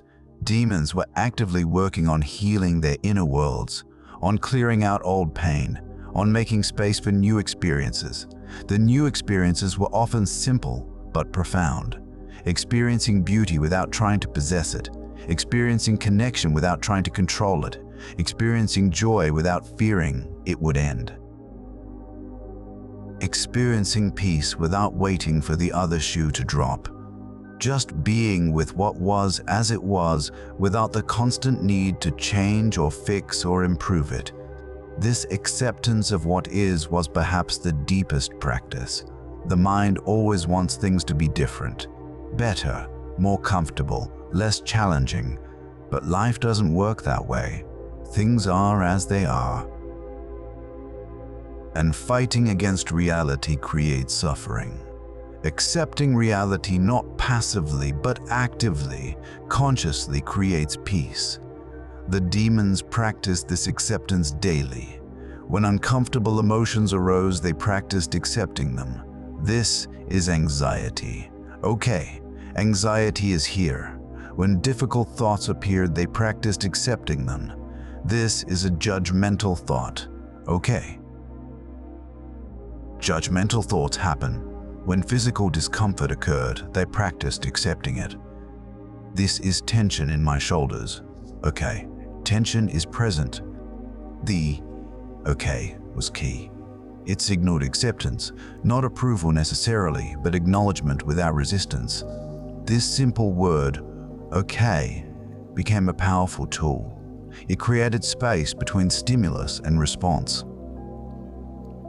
Space where choice lived. Space where peace was possible. Yuki became particularly skilled at this practice. She would notice something uncomfortable and simply say, okay, out loud. Just that. Okay, acknowledging, accepting, creating space. Others started adopting this too. You'd hear, okay, echoing through the castle as demons practiced acceptance. It became almost a mantra. A reminder. A centering tool. The mantras emerged naturally. Different demons gravitated toward different words or phrases that helped them stay centered. Akaza's was breathe and be. Just two words that reminded him of his core practices. Breathing, being, simple, essential, foundational. Kenzo's was soft and strong, reminding him that gentleness and power weren't opposites, that he could be both, that true strength included vulnerability, that hardness wasn't the only form of resilience. Hana's was simply here, one word, present, grounded, existing in this moment, not lost in past or future, just here, now, always and only here. These mantras would ripple through the community. Someone would say their mantra. Others would hear it and be reminded of their own, a chorus of centeredness, a symphony of presence, each demon returning to themselves through their chosen words. The power of words was another discovery. Words weren't just communication, they were spells, incantations. They shaped reality through the attention they focused. Saying, "I am peaceful," actually helped create peace. Saying, "I am learning," opened you to lessons. Saying, "I am enough," countered the constant feeling of lack. Demons started using affirmations consciously, not forced or fake, but genuine, speaking truth they wanted to embody. "I am growing," "I am capable of change," "I am worthy of peace." These phrases felt strange at first, almost silly, but repeated regularly they sank in. They shaped identity. They created new patterns of thought. The mind believed what it was told repeatedly. If you constantly told yourself you were terrible, you'd believe it. But if you consistently told yourself you were learning and growing, you'd believe that instead. The demons were learning to be kind to themselves in thought and word, to treat themselves with the same gentleness they were learning to offer others. Self-compassion was hard. Many demons felt they didn't deserve it. They'd done terrible things, hurt innocent people, caused immense suffering. How could they be gentle with themselves? But Akaza and others reminded them, self-punishment doesn't help anyone. It doesn't undo past harm. It just creates more suffering. Whereas self-compassion creates energy for genuine change, for amends, for growth. This paradox took time to accept, but gradually, demons began treating themselves more kindly, speaking more gently to themselves, forgiving themselves for being imperfect, acknowledging effort even when results weren't perfect. This self-kindness was transformative. It created resilience. It made continued growth possible. The castle supported this self-compassion through new spaces. Rooms with mirrors that showed you the way someone who loved you would see you, with all your flaws visible but somehow beautiful. Rooms where you could wrap yourself in impossibly soft blankets and just be held. Rooms where gentle voices spoke affirmations continuously, creating a bath of kind words. These spaces were used frequently. Demons would go there when they were struggling with self-criticism, when old shame was overwhelming, when they needed reminding that they were worthy of kindness. The rooms provided what they couldn't yet provide themselves: unconditional positive regard, acceptance, love. Love was becoming less scary. At first, the word made demons uncomfortable. Love was vulnerability. Love was weakness. Love was dangerous. But as they experienced it, love of beauty, love of community, self-love, they realized it was actually strength. Love gave you something to live for, something to grow for, something to be your best self for. The love in the community was palpable. You could feel it in how demons checked on each other, in how they made space for each other's struggles, in how they celebrated each other's growth, in how they simply sat together in comfortable silence. This love wasn't romantic or possessive. It was caring, genuine wishing for each other's well-being, genuine joy in each other's existence. Akaza felt this love flowing through him, love for Yuki's gentleness, for Kenzo's determination, for Hana's peaceful presence, for Tai's enthusiasm, for Muzan's unexpected vulnerability, for every demon in the castle trying to be better. This love wasn't a feeling so much as an orientation, a stance toward the world that said, "I care, your well-being matters to me, I'm glad you exist." This orientation transformed interactions. When you approached others from love rather than fear or competition, everything changed. Conversations became collaborations. Differences became interesting rather than threatening. Conflicts became opportunities for understanding rather than battles to win. The castle itself seemed to be responding to this loving energy. The peaceful rooms multiplied. The gardens grew more lush. The very air felt lighter, clearer, more vibrant. It was as if the structure itself was being transformed by the consciousness of its inhabitants, by their choice toward love and peace. This made sense, actually. The castle existed in a realm where thought and reality weren't fully separate, where consciousness shaped environment. The demons' internal transformation was literally changing their external reality. Their peace was creating peaceful spaces. Their love was creating beautiful gardens. Their growth was expanding possibility. Understanding this gave them even more motivation to continue the inner work, because it wasn't just about personal peace. It was about creating a better world, or at least a better castle. Their healing was contributing to collective healing. Their transformation was enabling collective transformation. The collective transformation was becoming undeniable. Where once the castle felt heavy with tension and threat, it now felt light with possibility and peace. Where once demons avoided each other, they now sought each other out. Where once silence was uncomfortable, it was now companionable. Everything had shifted. New demons who arrived in the castle noticed the difference immediately. "This isn't what I expected," they would say. "I thought it would be darker, more violent." And the established community would smile and welcome them.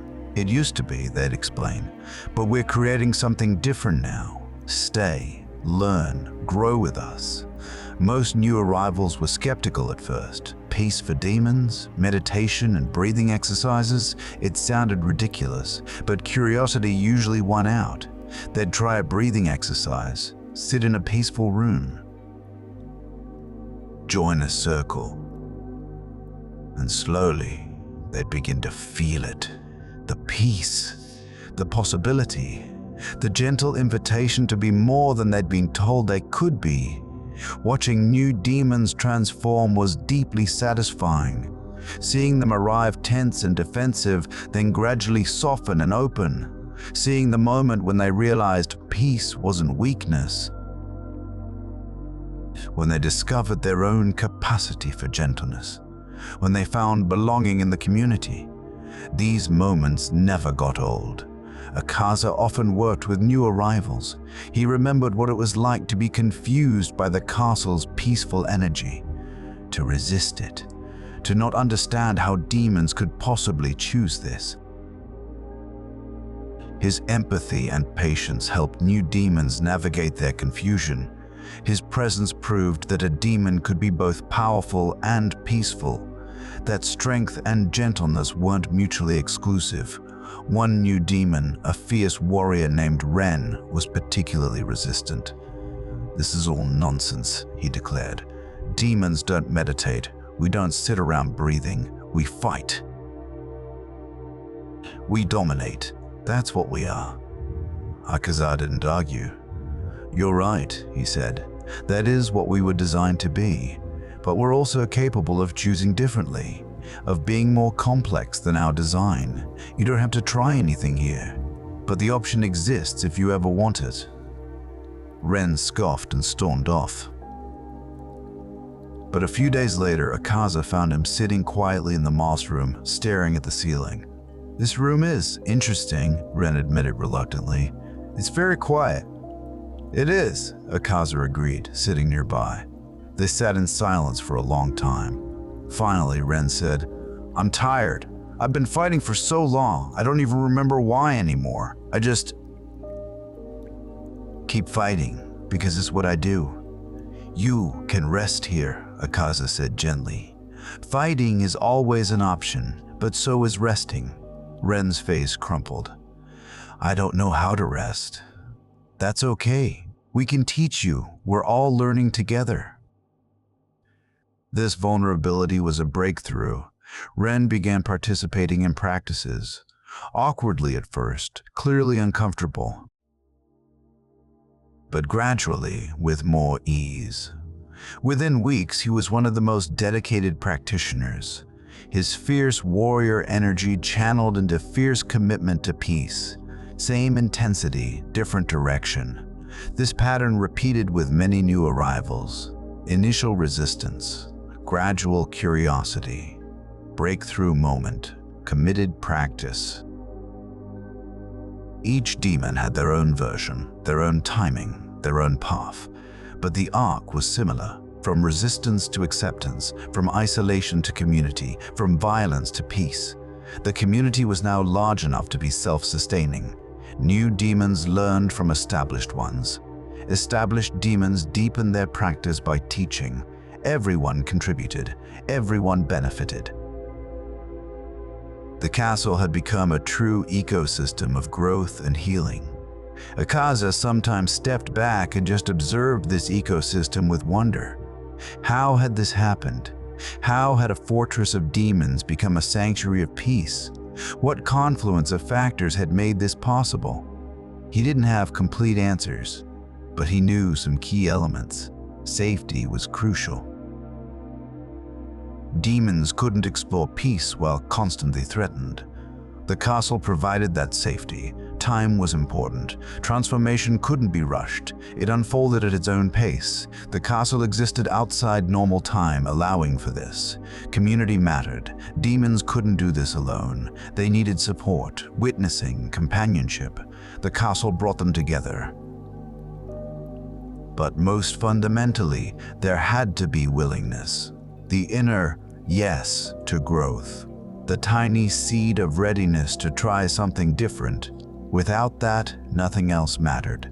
With it, everything became possible. And somehow, against all odds, enough demons had found that willingness within themselves to create critical mass, to shift the culture, to transform the castle. This transformation was ongoing. It wasn't finished. It would never be finished. Growth was a process, not a destination. There would always be deeper levels of peace to explore, more healing to do, new challenges to navigate. But that was okay. That was good even, because the journey itself was the point, the constant choosing toward growth, the perpetual return to center. The endless practice of becoming. The demons embraced this endless quality. At first, they'd wanted a rival, wanted to achieve peace and be done. But they learned that peace wasn't static. It was dynamic, a river, not a lake, always flowing, always changing, always requiring active participation. You didn't achieve peace and keep it forever. You chose peace moment by moment, breath by breath, day by day. This moment by moment choosing was actually freeing. You didn't have to be perfect, you just had to choose again. Every moment was a new opportunity. Every breath was a fresh start. You couldn't screw it up permanently because you could always choose again, always return, always begin anew. The practice of beginning anew was formalized in a castle ritual. Each morning, or what passed for morning in the timeless castle, demons would gather in the central garden. They would sit together in silence for a few minutes. Then someone would ring a small bell and say, "We begin anew." Everyone would take a deep breath and affirm their commitment to peace for this day. This moment, this breath. Beginning anew meant releasing yesterday, not dwelling on past mistakes or successes, not carrying yesterday's burdens into today, just being here now, fresh, open, ready. Each day was a blank canvas. Each moment was full of potential. This mindset created lightness, created possibility, created joy. The joy in the castle was increasing. Not manic happiness, but quiet contentment, genuine appreciation for simple things, gratitude for this unlikely community and this impossible peace they were creating together, joy that they were alive, in whatever form, and able to experience growth and connection and beauty. Beauty was everywhere once you learned to see it. in the way petals fell, in the patterns of moss, in the expressions on demons' faces as they discovered peace, in the quality of silence in certain rooms, in the harmony of breathing together, in the simple fact of existence itself. Beauty was abundant. You just had to pay attention. Attention was the key to almost everything. The quality of your attention determined the quality of your experience. If you paid attention to what was wrong, you'd see problems everywhere. If you paid attention to what was beautiful, you'd see beauty everywhere. Both were always present. Where you directed attention determined what dominated your experience. The demons practiced directing attention consciously. In meditation, they practiced attention to breath. In walking, attention to sensation. In eating, attention to taste. In conversation, attention to the speaker. This deliberate focusing sharpened their awareness, made them more present, more alive to each moment. Present moment awareness was transformative. When you were fully present, worry disappeared. Worry was always about future. Regret disappeared. Regret was always about past. Only now existed, and now was almost always okay. Even when it was uncomfortable, it was manageable. You could handle this breath, this moment, this sensation. It was the projection into past and future that created suffering. This teaching was practiced constantly. When demons started spiraling into worry or regret, others would gently remind them, "Come back to now. What's happening right now? Can you handle right now?" Almost always the answer was yes. Right now was manageable, and right now was all that ever existed. Future and past were mental constructs. Now was reality. Living in reality, in now created a groundedness that was deeply stabilizing. You couldn't be knocked off center by imagined futures or remembered pasts. You were rooted in what is, in actual present moment experience. This rootedness made you resilient, made you solid, made you unshakable in a healthy way. The resilience building in the community was remarkable. Demons who had been fragile and reactive were becoming stable and responsive. They still felt things. Peace didn't mean numbness, but they weren't overwhelmed by feelings. They could feel emotions without being consumed, could acknowledge pain without collapsing, could experience joy without manic elevation. This emotional regulation was a skill that improved with practice. The more you observed emotions without being them, the better you got at it. The more you practiced accepting feelings rather than fighting them, the less power they had over you. The more you stayed present with discomfort, the more you realized you could survive it. Survival was important. Many demons carried trauma from their human deaths, from their demon existence, from battles and losses and transformations. This trauma created a baseline belief that I can't handle this. But through repeated practice of handling uncomfortable moments, they proved to themselves that they could. They were more resilient than they believed, stronger than they knew. This growing self-trust was beautiful to witness. Demons walking taller, speaking with more confidence, taking on challenges they would have avoided before, not because they were certain of success, but because they trusted themselves to handle whatever happened. Success or failure, they would survive. They would be okay. Okay. There was that word again. The mantra of acceptance, the promise of resilience, the truth of present moment awareness. You were okay. Right now, in this moment, you were okay. And if the next moment brought challenge, you would handle it. And then you would still be okay. This simple truth was revolutionary. So much suffering came from believing you wouldn't be okay, from fearing you couldn't handle what life might bring. But if you knew, really knew, deep in your bones that you would always be okay, that you could handle whatever arose, then fear lost its grip. Then life became an adventure rather than a threat.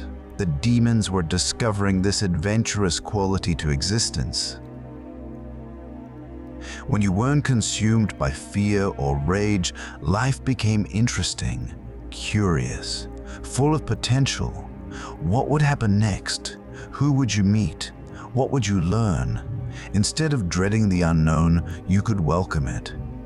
This welcoming stance toward life was advanced practice. Most beings resisted change, feared uncertainty, clung to known and familiar. But the demons were learning to embrace flux, to appreciate that constant change meant constant potential, that nothing being fixed meant everything being possible. The Infinity Castle itself embodied this principle, always shifting, never static, rooms appearing and disappearing, hallways rearranging, nothing permanent, everything fluid. At first, this was disorienting. But now, it felt right, fitting, true to the nature of existence itself, which was always flowing, always changing, never truly fixed. Understanding impermanence created peace. If nothing lasted forever, then problems were temporary. Pain was passing, difficulty was transitional, but also, and this was harder, joy was temporary, beauty was fleeting. Good moments would end. This could feel sad, but it also made each moment more precious, more worthy of full attention and appreciation. The demons started practicing gratitude for temporary beauty. Thank you for this petal falling right now. Thank you for this comfortable silence. Thank you for this moment of connection. Thank you for this breath. Not taking anything for granted because nothing was guaranteed. Everything was a gift. A temporary gift, yes, but that made it more valuable, not less. This gratitude practice transformed the castle's energy even further. Appreciation creates positive energy, creates warmth, creates light. The more demons practiced gratitude, the brighter the castle felt, the more welcoming, the more like home. Home. That's what the castle had become. Not home as in where you came from, but home as in where you belonged, where you were known and accepted, where you could be yourself fully, where you were safe to grow and struggle and transform. Home. Many demons had never had a home before. As humans, they'd been outcasts or sufferers. As demons, they'd been wanderers or loners. But here, they had home, had belonging, had family. This fulfilled a deep need, a need they might not have even known they had, the need to belong somewhere, to someone, to something larger than yourself. Belonging to the castle community gave meaning to existence beyond mere survival. They weren't just existing. They were part of something, contributing to something, creating something together. This meaning-making was deeply satisfying. Humans and demons alike needed meaning, needed purpose, needed to feel that their existence mattered. Everyone's existence mattered here. Every demon contributed something unique. Yuki brought gentleness. Kenzo brought determination. Hana brought peaceful presence. Tai brought enthusiasm. Ren brought intensity. Akaza brought wisdom and facilitation. Each member added their own flavor to the collective. Each was irreplaceable. Recognizing this irreplaceability was important for self-worth. You weren't just another demon. You were you, unique, valuable. Your particular combination of qualities and experiences and perspectives existed nowhere else. You mattered. Your voice mattered. Your presence mattered. The community regularly affirmed this for each member. In circles, demons would share appreciations. I appreciate Yuki's ability to stay gentle even when things are hard. I appreciate Kenzo's willingness to keep trying even when he's discouraged. I appreciate Hana's silent support that makes me feel less alone. These affirmations were powerful. They helped demons see themselves through others' loving eyes. Love. There was that word again. The castle was becoming defined by it. Not romance or sentiment, but genuine caring. Genuine commitment to each other's well-being. Genuine joy in each other's existence. This love was the foundation of the community, the ground everything else was built on. From this foundation of love, everything else became possible. Growth, healing, transformation, peace. None of it could happen in isolation or hostility. But held in love, held in community, held in safety, then anything could happen. Then demons could become something new, something beautiful, something that honored both their past and their potential. The potential was enormous. If demons, beings designed for destruction, could choose peace, what did that say about potential in general? What did it prove about capacity for change, about the power of choice, about the possibility of redemption? The implications were staggering, hope-inducing, world-changing. But the demons weren't focused on world-changing implications.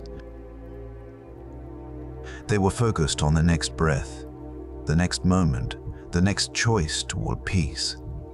That was enough. That was everything. One breath, one moment, one choice, then another, then another. That's how transformation happened. Not in grand gestures, but in small, consistent choices. In daily practice, in moment-by-moment awareness. The practice continued. Days flowed into nights, flowed into days. Seasons changed in the world outside. The castle remained timeless within, but the practice continued. Breathing, meditating, supporting each other, creating beauty, releasing pain, beginning anew, over and over, without end. Without end was okay, because the practice itself was the point. Not some future state of perfect peace, but this present state of choosing peace, of reaching toward it, of embodying it as best you could right now. That was enough. You were enough.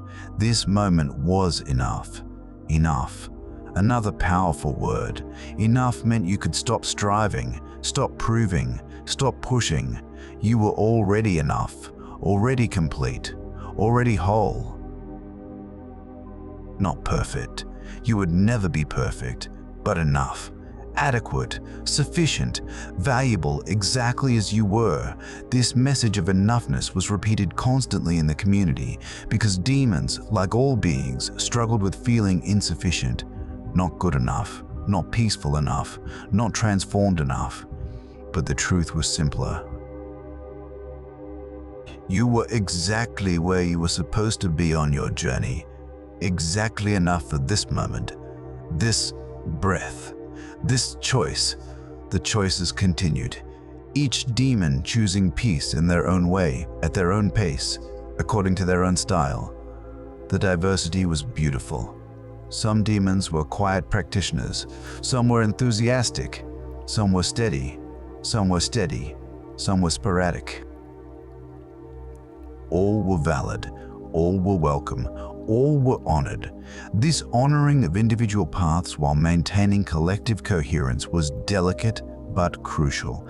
You needed enough shared practice to create community, but enough flexibility to honor individuality. The castle community found this balance through trial and error, through conversation and adjustment, through respecting both unity and diversity. Unity in diversity. That was the castle's achievement. Demons from different backgrounds, different powers, different histories, all united in the choice toward peace, all committed to growth, all part of one community while remaining distinct individuals. This paradox, being both separate and united, was managed through love and respect and constant communication. Communication was key. Demons talked frequently about their experiences, their struggles, their insights, their questions. This open communication prevented misunderstandings, created understanding, built trust, made collaboration possible. The collaboration produced beautiful results. Projects that no single demon could have accomplished alone. Gardens that required multiple hands to tend.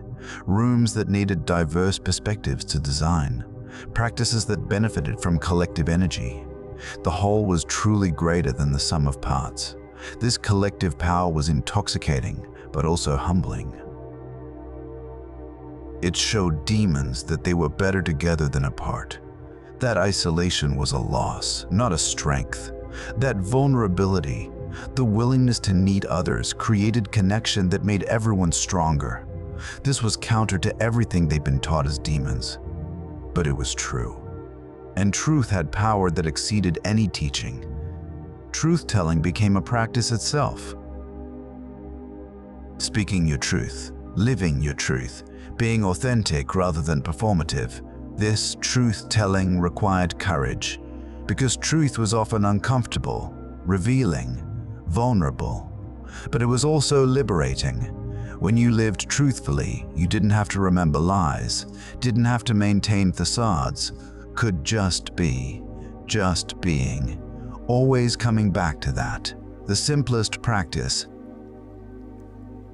the hardest practice, the most important practice, to simply be present, aware, breathing, existing, no agenda, no performance, no trying, just being. The demons practiced just being in the quiet rooms, in the gardens, by the pools, on the moss floor, anywhere that invited presence. They practiced it alone and together, in silence and in gentle sound. With eyes open and closed, always practicing, always returning, always beginning anew. That was the eternal practice. Each breath a new beginning, each moment a fresh start, each day a blank page. Nothing was ever over. Nothing was ever ruined beyond repair. You could always begin anew, always choose again, always return to center.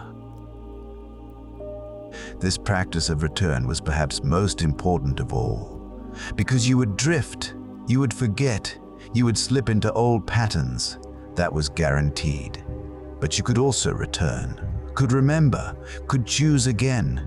The return was what mattered, not avoiding mistakes, but coming back after them, not staying perfect, but returning to practice. The castle had become a place of perpetual return, demons returning to breath when overwhelmed, returning to stillness when agitated, returning to community when isolated, returning to love when caught in fear, always returning, always coming home to peace, peace. That was the destination and the journey, the goal and the path, the practice and the result. Peace wasn't something you achieved once. It was something you chose continuously, moment by moment, breath by breath, choice by choice. And in that choosing, in that practice, in that return, there was peace already, right now, always available, always waiting, always here, here in the infinity castle, here in this breath, here in this breath, here in this breath, here in this moment, here in this choice. Here with this community, here in this body, here in this life, here, now, peace. The story continues, but the essence remains, breathing, being, choosing, returning, practicing, transforming, together, in peace. And so the practice deepened. Days became weeks, became months in the timeless space of the Infinity Castle. The community of demons continued growing, not in number necessarily, but in depth, in understanding, in peace. Each member was on their own journey, but they traveled together, supporting, witnessing, holding space for each other's transformation. Akaza found himself changing in ways he couldn't have imagined. The fierce warrior who had once defined himself through battle now found equal satisfaction in stillness, in sitting quietly with others, in breathing together, in simply being present. This didn't erase his past. He was still the same being who had fought and struggled and fallen. But now he was also more. He contained multitudes, warrior and peacemaker, demon and seeker. Past and present and potential future, this expansion of identity felt good, felt right, like finally having room to breathe after being compressed for too long. He didn't have to be just one thing.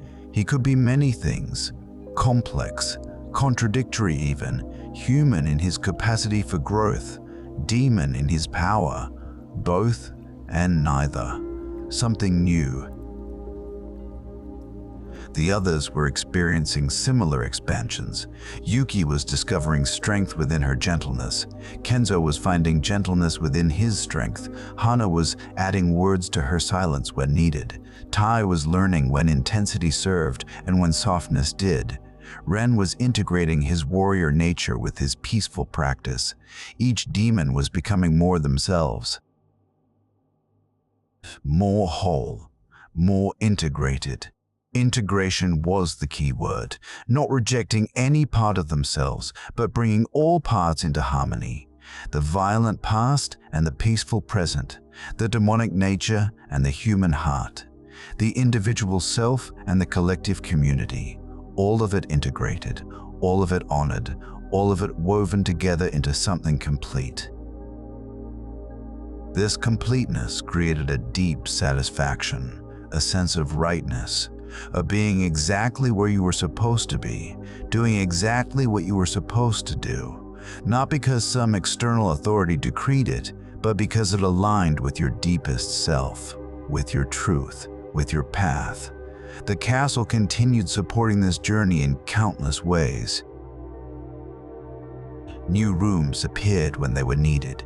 The peaceful spaces multiplied, the gardens expanded. It was as if the castle itself was growing with them, evolving alongside their evolution, transforming as they transformed. Muzan visited regularly now. He would participate in practices, join circles, sit in meditation. His presence had shifted from threatening to companionable.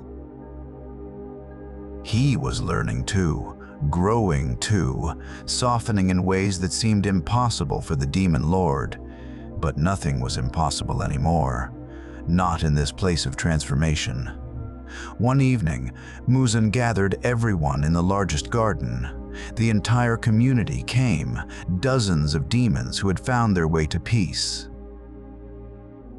They sat together on the soft grass, looking at their creator with curiosity and calm. "I called you here to acknowledge something," Muzan began. His voice was quiet but clear. "When I created this castle, I intended it to be a fortress, a stronghold of power. But you have made it something far greater. You have made it a home, a sanctuary, a temple of transformation. And in doing so, you have taught me something I didn't know was possible. That power without peace is incomplete. That strength without compassion is hollow. That existence without growth is mere survival." He paused, looking around the circle. "You have my gratitude and my blessing. Continue this work. Continue this practice. Continue choosing peace. Not because I command it, but because you have discovered it is worth choosing." The garden was silent. Then, slowly, demons began to bow, not in submission, but in respect, in acknowledgement, in gratitude for the space that had been created, even if unintentionally, for this transformation to occur. Akaza felt tears on his face. When had he started crying? He didn't know. But the tears felt good. Releasing. They were tears of relief, of completion, of arriving at something he hadn't known he was searching for. Home. Peace. Belonging. Others were crying too. Quiet tears of release, of acknowledgement, of allowing themselves to feel the magnitude of what they had created together. This unlikely community. This impossible peace.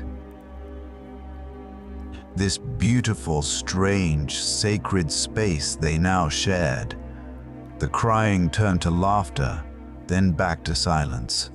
Comfortable silence. The kind that needs no filling. They sat together as the garden's light dimmed slightly, signaling what passed for evening in the castle. Stars appeared in the ceiling, the castle creating beauty for their comfort. Someone began to hum. The melody from Akaza's memories, the sad, beautiful flute song. Others joined, harmonizing without planning. The sound rose and fell like waves, like breath, like life itself. They sang together in the dimming light, their voices blending into something larger than any individual voice. When the song ended, they sat in its echo. Let it fade naturally into silence. Let the silence be full and rich and complete. Then, one by one, they stood, touched hands, embraced, whispered thank yous and good nights, and drifted off to their favorite rooms to rest. Akaza walked slowly to the moss room, his sanctuary, his space. He lay down on the soft floor and looked at the ceiling, the familiar grain patterns, the gentle amber light. Everything exactly as it should be. He took a deep breath, let it out slowly, felt his body sink into the moss, felt support beneath him, felt safety around him, felt peace within him. This was enough. This moment was enough. He was enough. Everything was enough. His eyes drifted closed, his breathing deepened, his mind quieted, and he rested. For the first time and longer than he could remember, complete, whole, at peace. The castle settled around him, around all of them. The shifting slowed, the rooms held steady, the gardens breathed gently, everything resting, everything peaceful, everything exactly as it was meant to be. In the Infinity Castle, time moved strangely. But in this moment, time didn't matter. Only peace mattered, only presence mattered, only the gentle rhythm of breathing together, resting together, being together in this sanctuary they had created. And so the demons rested, and so the practice continued, and so the transformation deepened, endlessly, eternally, one breath at a time, one moment at a time, one choice at a time, one choice at a time, one choice at a time, in peace, in community, in love. Always beginning anew, always returning to center, always choosing peace, here, now, forever. And so, dear friend, we come to the end of our story. But really, there is no end. Just as the demons in the Infinity Castle continue their practice endlessly, so too does the journey toward peace continue for all of us. Each breath is a new beginning. Each moment is a fresh opportunity to choose peace, to choose presence, to choose kindness toward ourselves and others. I hope this story has helped you relax, has helped you release the tensions of your day, has reminded you that transformation is always possible, that peace is always available. That you, like the demons, are capable of change and growth and choosing something better. As you prepare for rest now, take a moment to breathe deeply. Feel the support beneath your body. Feel the safety of this moment. Know that you are exactly where you need to be. You are enough. This moment is enough. Everything is enough. Let your breathing slow naturally. Let your body relax completely. Let your mind drift gently towards sleep. There is nothing you need to do right now except rest. Nothing to figure out, nothing to fix, just rest. May you sleep peacefully tonight. May you dream gently. May you wake refreshed and renewed. May you carry with you the reminder that peace is always available, always just one breath away, always waiting for you to return to it.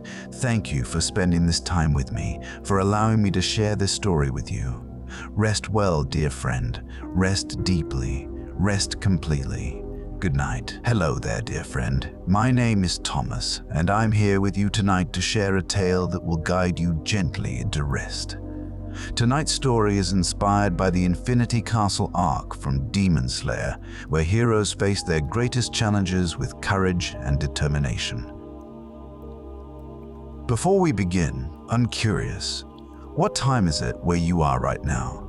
Whether it's late evening, the quiet hours of night, or that peaceful moment before dawn, this is your time to let go of the day's worries. Find a comfortable position, let your shoulders drop, and allow yourself to simply listen. There's nowhere else you need to be, nothing else you need to do.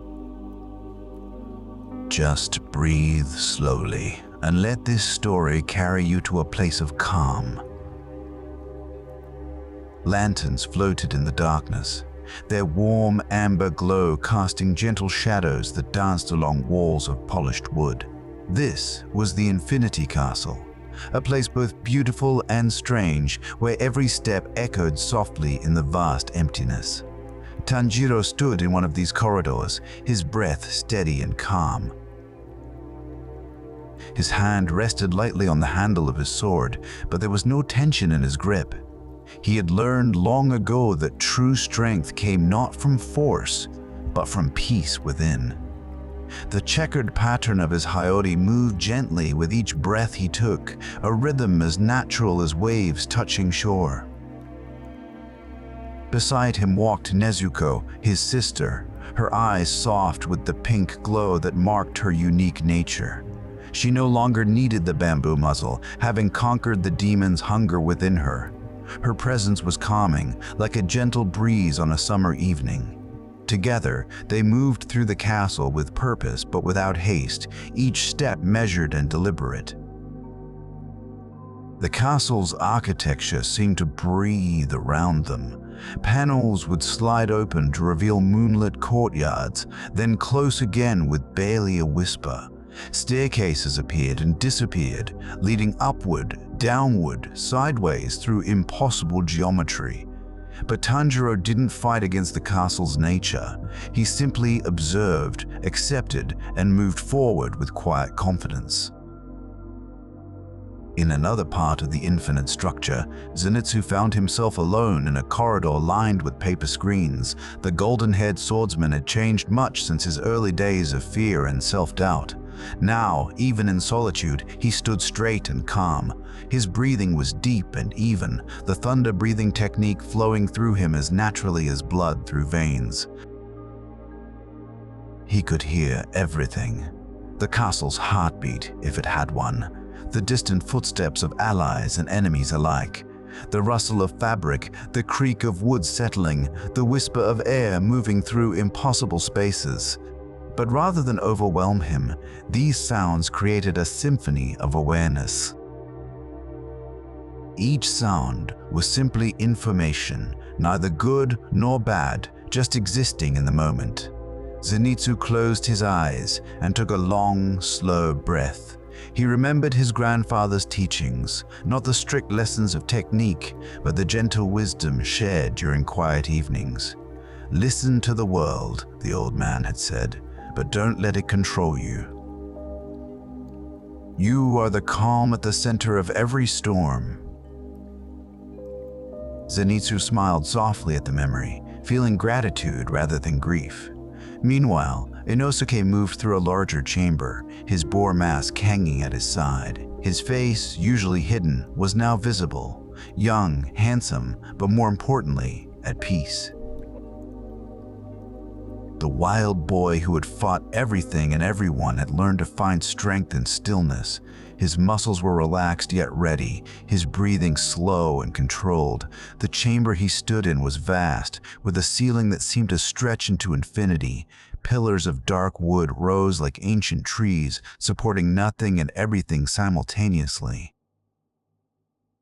Inosuke walked between them, his footsteps barely making a sound despite his size and strength.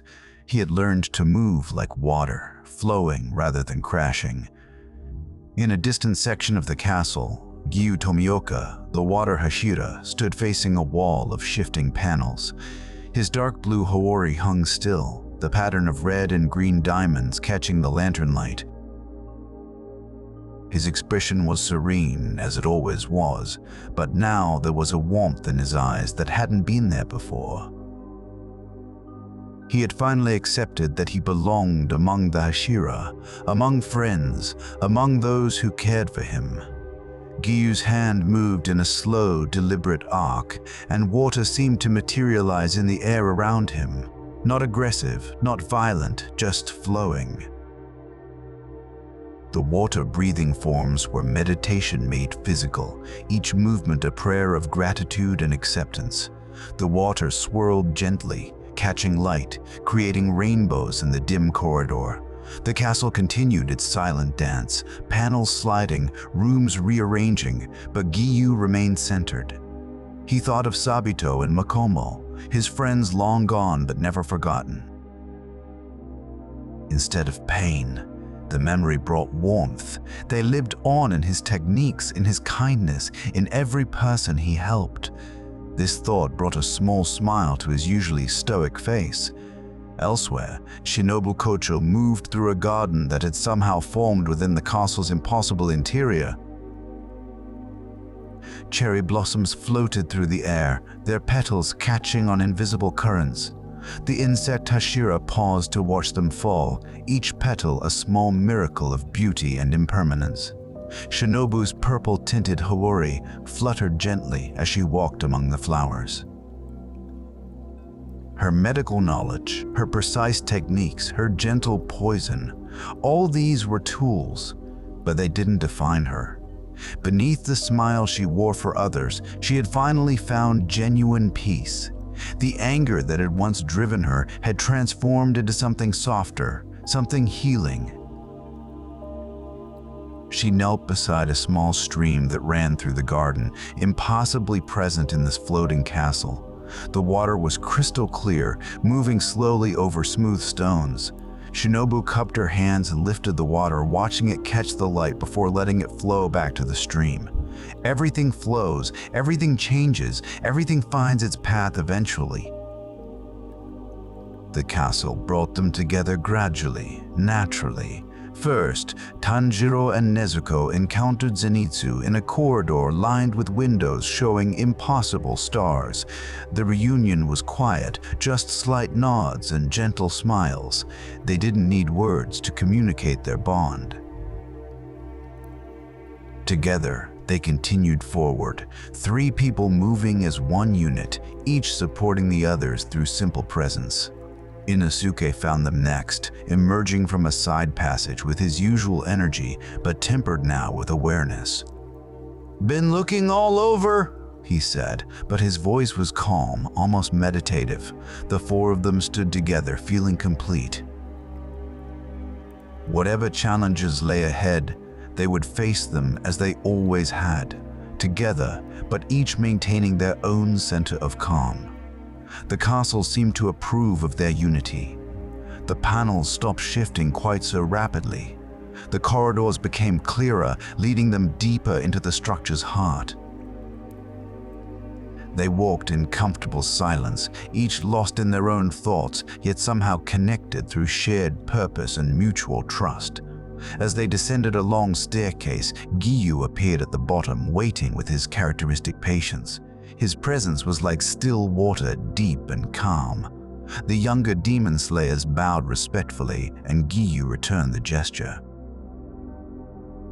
Words were unnecessary. They were all here, all ready, all at peace with whatever would come. Shinobu materialized from a side corridor, as if she had always been meant to meet them at this exact moment. Her smile was genuine, her eyes warm. "The castle seems to want us together," she observed quietly. "Perhaps it knows that separately we are strong, but together we are unshakable."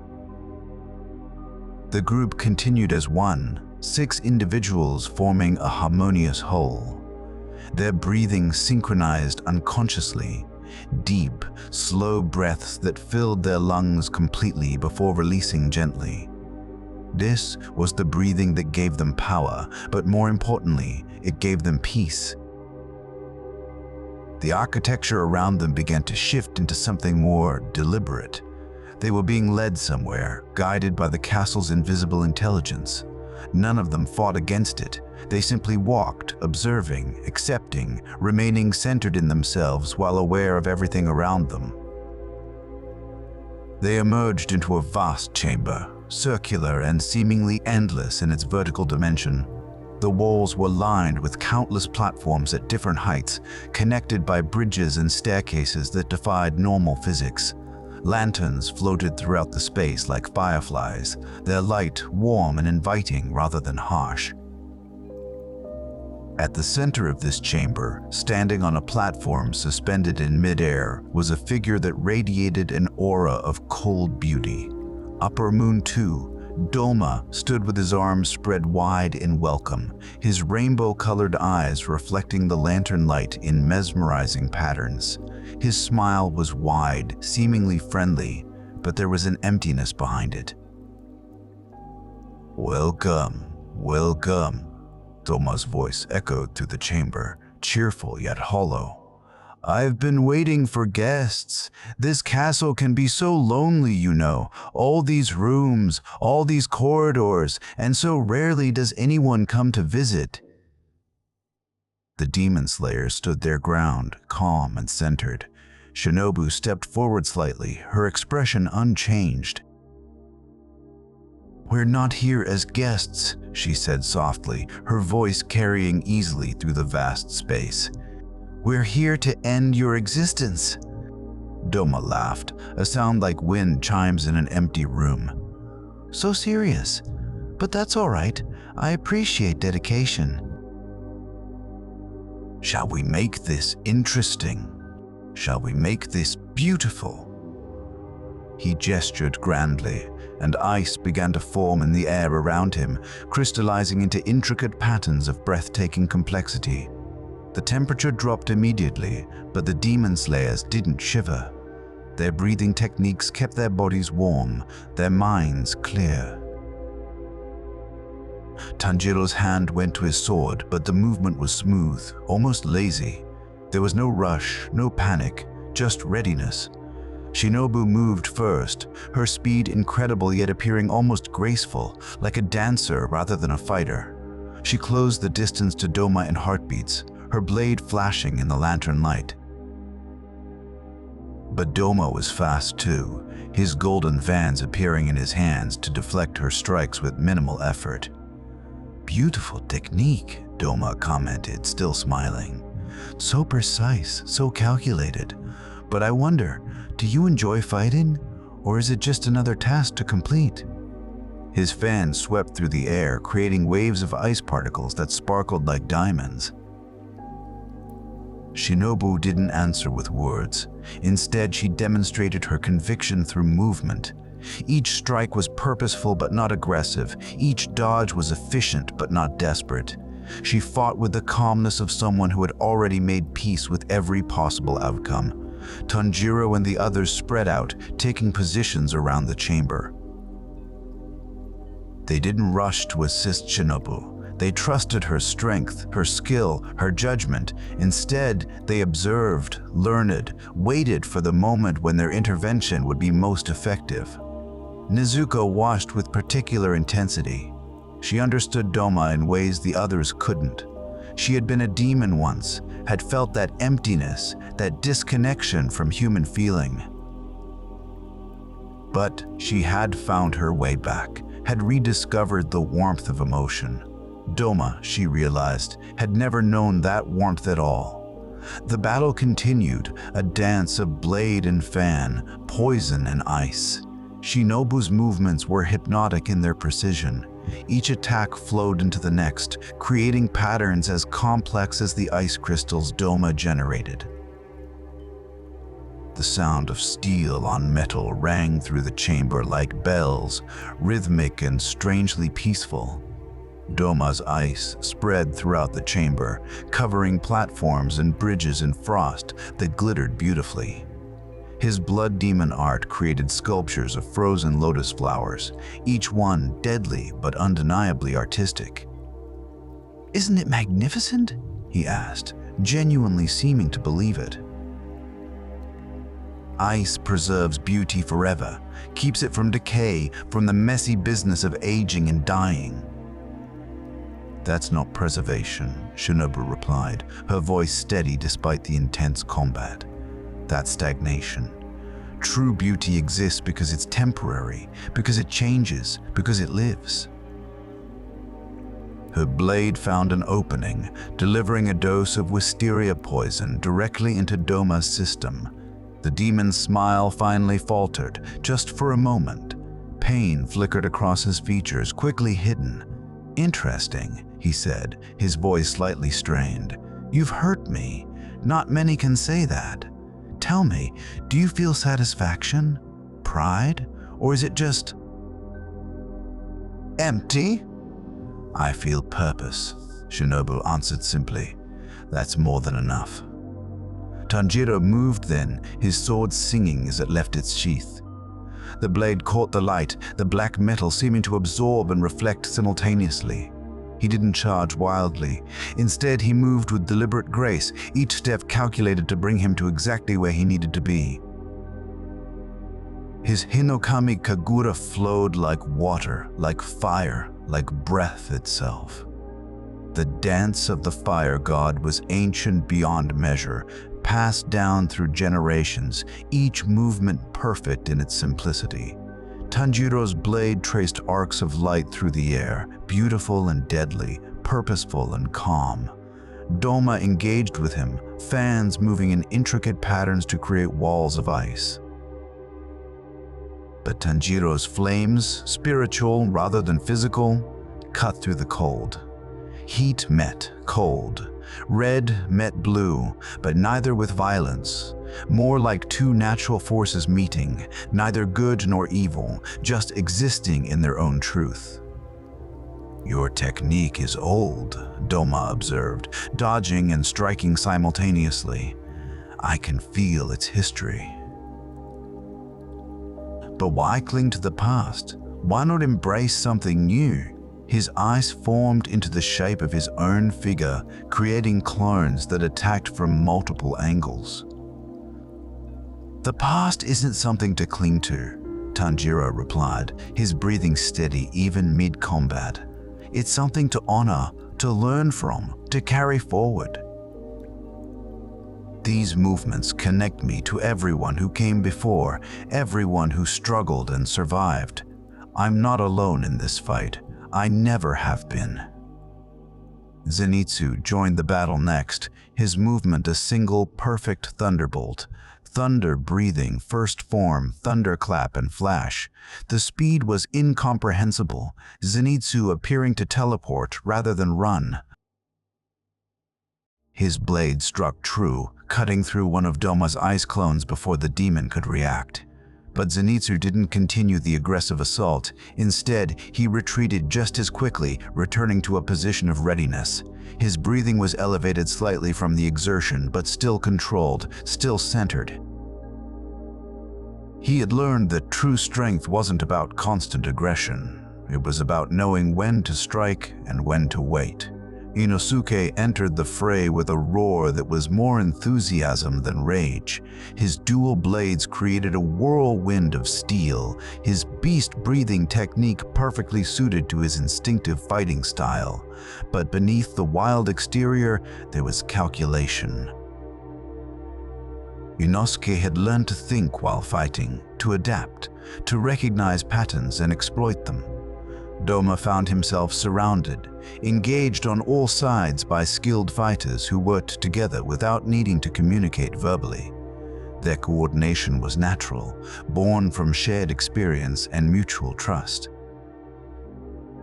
The demon's smile remained, but there was something else in his expression now, a flicker of genuine interest, perhaps even respect.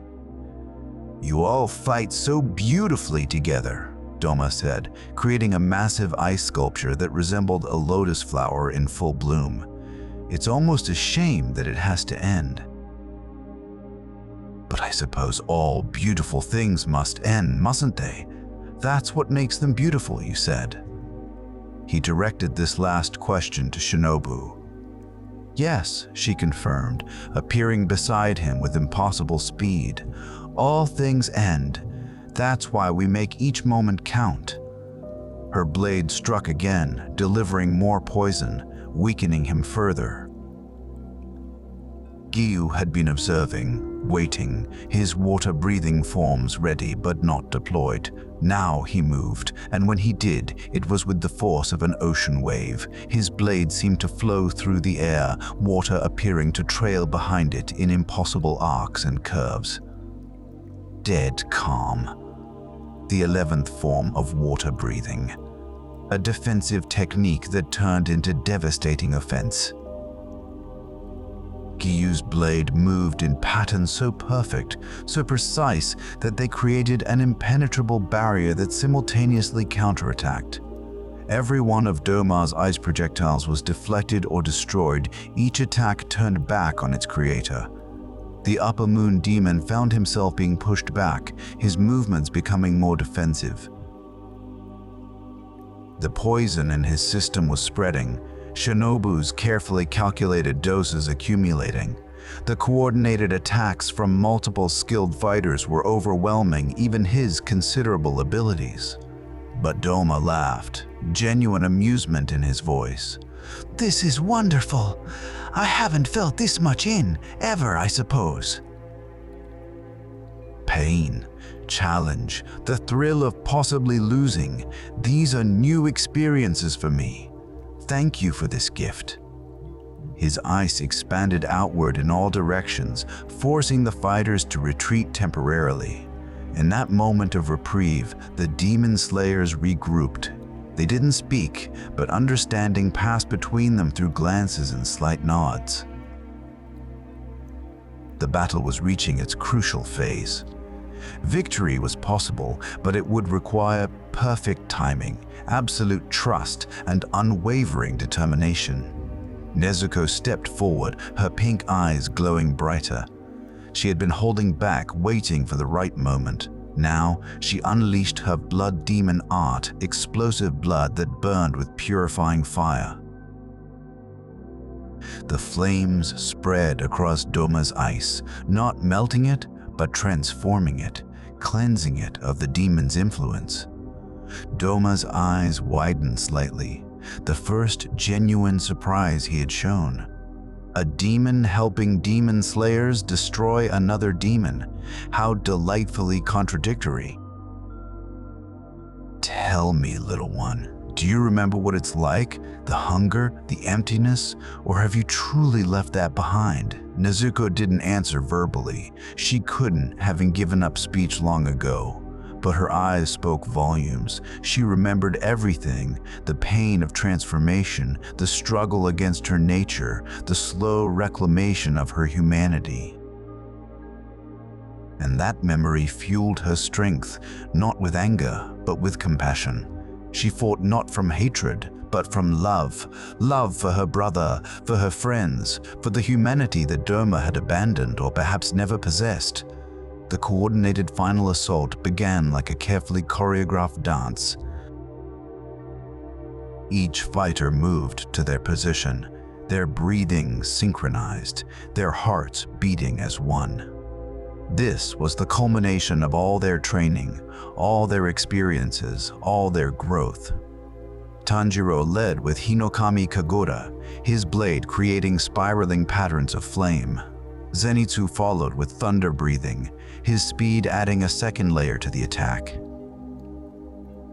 Inosuke came in from an unexpected angle, his beast breathing wild yet perfectly timed. Gyu's water breathing flowed through the gaps, filling every possible escape route. Shinobu's poison had prepared the ground, weakening Doma from within, and Nezuko's flames ensured that even the demon's regeneration was compromised. The attack was overwhelming, not because of its violence, but because of its harmony. 6 individuals working as one perfect unit, each maintaining their own center while contributing to the whole. It was beautiful in a way that transcended combat. It was art, it was poetry, it was life itself expressed through movement and breath. Doma's form began to disintegrate, ice crystals breaking apart and floating away like snow. His smile remained, but it had changed. There was something almost genuine in it now, as if in his final moments he had finally felt something real. "Thank you," he said softly, his voice fading, "for showing me what I could never have. For giving meaning to my end, even if I couldn't find meaning in my existence." The demon dissolved completely, leaving only a faint chill in the air that quickly faded. The demon slayers stood in silence, breathing deeply, allowing their heartbeats to slow naturally. They had won, but there was no triumphant celebration. Instead, there was quiet satisfaction, acknowledgement of a job completed, and gratitude for survival. Shinobu bowed her head slightly, a prayer for Doma's victims, for the demon he had been, for the human he had never gotten to be. The others followed suit, each offering their own silent recognition of the cycle of life and death, of the complexity of existence, of the tragedy that demons represented. The castle around them seemed to breathe, to acknowledge their victory. The chamber they stood in began to shift, walls moving to create a new path forward. There was no time to rest completely. Other battles awaited, other upper moons lurked in the infinite corridors. But in this moment, they allowed themselves to simply be, to feel the air moving in and out of their lungs, to sense the life flowing through their bodies, to appreciate the presence of friends and allies. To exist fully in the present moment, neither dwelling on what had passed nor worrying about what was to come. Kanjuro looked at each of his companions, feeling profound gratitude. Nezuko, his sister who had fought so hard to maintain her humanity. Zenitsu, who had conquered his fears to become reliable and strong. Inosuke, who had found family and purpose. Giyu, who had learned to accept connection. Shinobu, who had transformed pain into purpose. They were all here, all alive, all together. "We should continue," Giyu said quietly, his voice calm as always. "The castle will lead us to the next challenge when we're ready." They nodded in agreement and began walking together through the newly formed corridor. Their steps were measured and peaceful, conserving energy while remaining alert. The lanterns that lined the walls cast gentle shadows, creating an atmosphere that was almost meditative despite the danger that surrounded them. As they walked, the castle revealed more of its impossible beauty. Rooms filled with floating books, corridors where rain fell upward, chambers where moonlight pooled like water. Each space was dreamlike, existing in that threshold between real and imaginary, between waking and sleeping. Tomorrow's challenges can wait. Tonight, you are safe. You are at peace. You are exactly where you need to be. The corridor stretched before them, seemingly endless, yet somehow comforting in its consistency. The wooden panels were polished to a soft sheen, reflecting the amber glow of floating lanterns. Each breath the demon slayers took seemed to echo gently in the space, creating a rhythm that matched their footsteps. Tanjiro led the group, but not with authority, more like the first bird in a flock, choosing direction through instinct and trust. His hand rested loosely on his sword's handle, ready but not tense. The scar on his forehead, mark of so many battles, seemed to pulse gently with his heartbeat, a reminder of resilience and survival. Nezuko walked close beside him, her bamboo-less presence a testament to how far they had both come. She hummed softly, a tune their mother used to sing during peaceful evenings when the world was simple and safe. The melody floated through the corridor, gentle as falling petals, and the others found themselves unconsciously matching their breathing to its tempo. Behind them, Zenitsu moved with newfound grace. His eyes were open. No longer did he need to sleep to access his true strength. He had learned that courage wasn't the absence of fear, but the willingness to move forward despite it. His hand trailed along the wall occasionally, feeling the smooth wood, grounding himself in tactile sensation. Inosuke had removed his boar mask entirely now, letting it hang from his belt. His face, young and surprisingly gentle in repose, showed concentration without strain. He had learned to read situations, to think before acting, though his instinctive nature still guided him well. The twin swords on his back seemed lighter now, as if they too had learned the value of stillness. Giyu walked with his characteristic silence, but it was a comfortable silence now rather than one born of isolation. He had accepted that being part of something larger didn't diminish his individual strength. The patterns on his hoary, half-solid red, half-geometric green and orange represented duality, the balance between solitary discipline and communal belonging. Shinobu brought up the rear, her medical knowledge making her naturally protective of the group's welfare. She observed each person's gait, their breathing patterns, looking for signs of fatigue or injury that might need attention. But more than that, she simply enjoyed being present with friends, with people who understood the weight of their mission without being crushed by it. The castle presented them with a garden chamber next, impossibly existing within its floating structure. Cherry trees grew from nothing, their roots somehow anchored in the wooden floor. Petals fell in slow motion, defying gravity, creating a pink snow that never quite reached the ground. "We should rest here briefly," Shinobu suggested, her voice soft as the falling petals. "Not from weakness, but from wisdom. A short pause now prevents collapse later." The others agreed without discussion. They settled around a small pond that reflected stars that shouldn't exist in this enclosed space. The water was perfectly still, a mirror of impossible sky. Each person found a comfortable position, sitting, leaning, or lying back to watch the eternal petal fall above. Tanjiro closed his eyes and focused on his breathing. Sun breathing, Hinokami Kagura, was more than combat technique.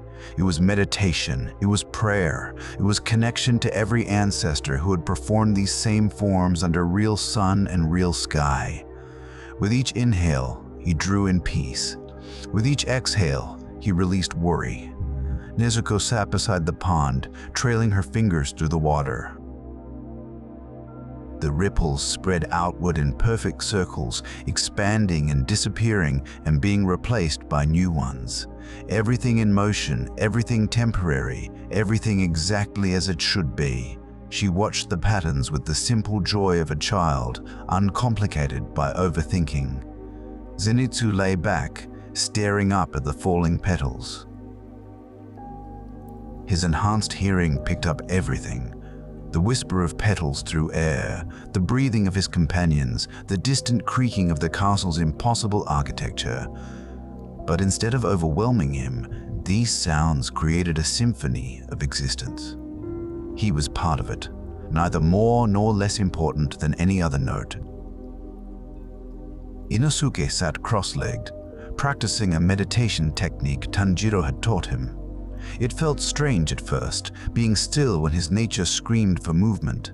But gradually, he found peace in the stillness. His muscles remained ready, but they didn't need to be tense.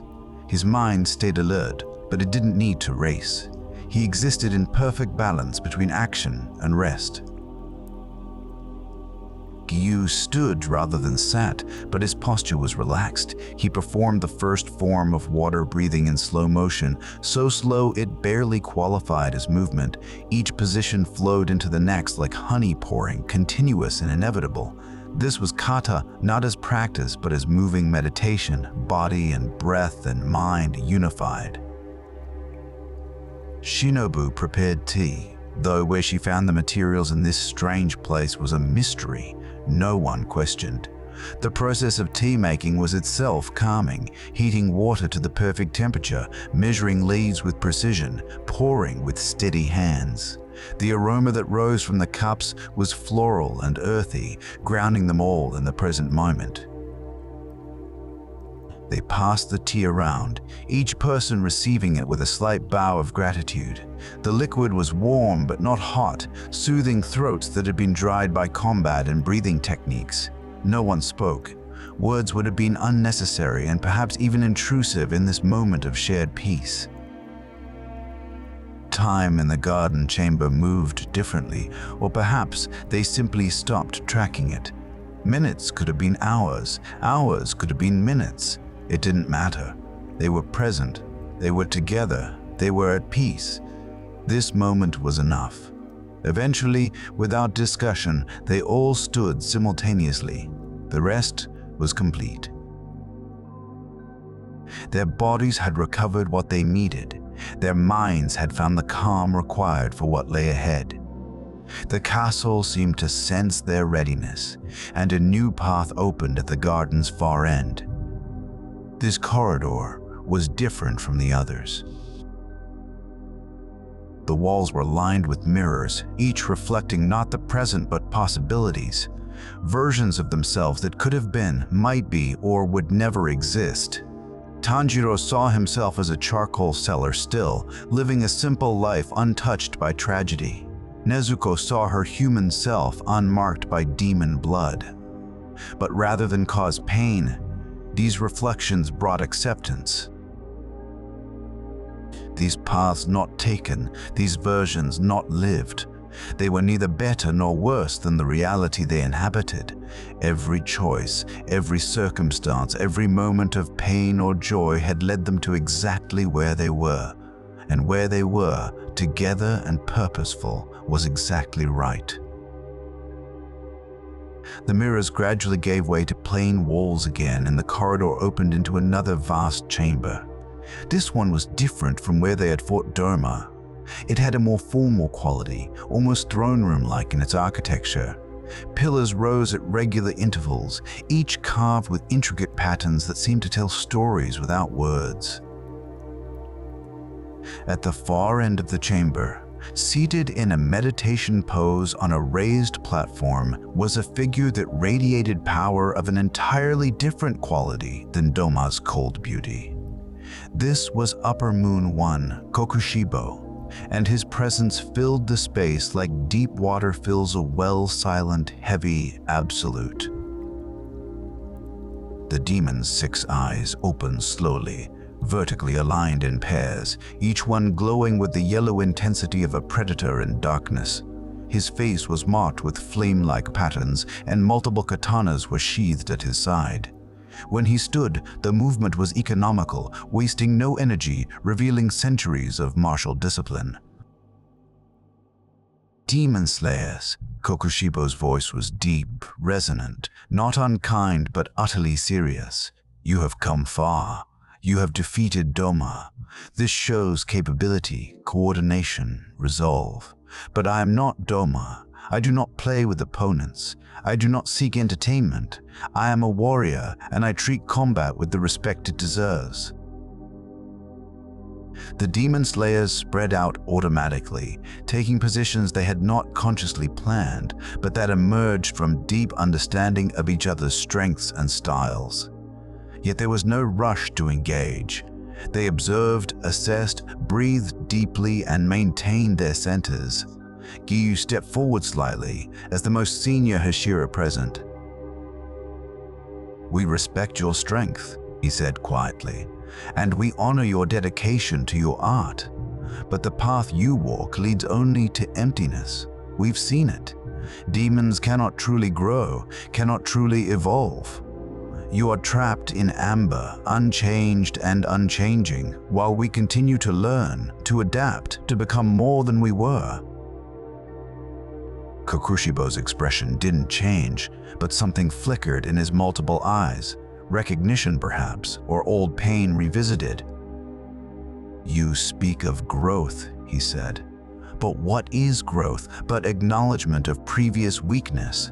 I perfected myself centuries ago. I reached the pinnacle. There is nothing beyond." "That's the tragedy," Tanjiro said, his voice gentle despite the gravity of the situation. "Thinking you've reached the peak means you stopped climbing. But the mountain has no true summit. There's always further to go, always more to discover, always new heights to reach." The demon was silent for a long moment. Then, with the faintest movement, he drew one of his multiple blades. The weapon seemed to emerge from its sheath in slow motion, each millimeter of revealed steel catching light, creating a hypnotic pattern. "Then show me," Kokushibo said. "Show me this growth you speak of. Prove that those who remain mortal can surpass those who have transcended mortality." The battle began not with explosion but with whisper. Kokushibo's first strike was a single perfect cut, executed with such precision that the air itself seemed to part reluctantly. Giyu met it with water breathing, blade deflecting blade with the gentlest possible touch, redirecting force rather than opposing it directly. The two swordsmen engaged in a dialogue of steel and technique. Each strike was purposeful, each defense economical. This wasn't wild combat. This was two masters speaking a language only. They fully understood, asking questions and giving answers through the movement of weapons. Tanjiro watched, learned, and when he saw the opening, he joined the exchange. His Hinokami Kagura added a new element to the conversation. Circular movements contrasting with Giyu's flowing ones, creating patterns that Kokushibo had to solve in real time. The Upper Moon's additional swords emerged. Not his own katanas, but phantom blades created through his blood demon art, extensions of his will made manifest. Moon breathing, an ancient technique he had developed during his human life and perfected across centuries. The blades created crescent-shaped slashes that existed simultaneously as physical cuts and spiritual attacks. Zenitsu entered the battle in a thunderclap, his speed such that he seemed to be in multiple places simultaneously, but he didn't attack recklessly. Each appearance was calculated, forcing Kokushibo to defend from unexpected angles while not overcommitting and creating vulnerabilities in the group's formation. Inosuke came from above, having climbed to a higher platform using his extraordinary flexibility and strength. His diving attack was wild but perfectly timed, drawing Kokushibo's attention skyward for a crucial moment. The demon blocked, but it cost him position, made him move in a way he hadn't intended. Shinobu didn't engage directly yet. She circled the combat, analyzing, looking for patterns in Kokushibo's defense. Her poison needed to be delivered at exactly the right moment, in exactly the right place, or the demon's regeneration would simply overwhelm it. Patience was her weapon as much as the blade she carried. Nezuko's flames erupted around the chamber's perimeter, not to attack, but to constrain, to limit the space in which Kokushibo could maneuver. Her blood demon art responded to will and emotion, and right now her will was protective. Keep her brother safe, keep her friends safe, give them every advantage possible. The battle intensified, but paradoxically each combatant became calmer. This was the strange peace that came from total commitment, from being so completely present in the moment that there was no mental space for fear or doubt. Action and reaction flowed like water, like breath, like the natural processes that sustained life itself. Kokushibo's moon breathing created patterns across the chamber, crescent slashes that persisted in the air, creating a maze of deadly arcs that any wrong movement could intersect with. But the demon slayers moved through the maze like dancers who had rehearsed the choreography for years, each step avoiding danger by the narrowest margin. Impressive, Kokushibo admitted, his tone unchanged but his words carrying weight. You work as one organism. This is what Doma could never understand. He saw people as separate, as individuals, but you have learned to be both distinct and unified simultaneously. Giyu's blade found an opening, delivering a cut across Kokushibo's arm. The wound began to regenerate immediately, but it proved vulnerability. The demon wasn't invincible. Perfect technique could be matched by coordinated imperfection, by the beautiful mess of multiple styles working in harmony. Tanjiro pressed the advantage, his sword dancing through the air in patterns inherited from ancestors he would never meet. Each form of Hinokami Kagura was a prayer to the sun, to life, to the continuation of human spirit against all darkness. His blade burned not with physical flame, but with something deeper, conviction made visible. Zenitsu struck again and again and again, each thunder-breathing form executed with absolute precision. He no longer doubted himself, no longer questioned his worth. He was here. He was fighting. He was protecting people he loved. That was enough. That was everything. Inosuke's wild style became the unpredictable element that Kokushibo couldn't fully calculate. Beast breathing had no formal kata, no predetermined sequences.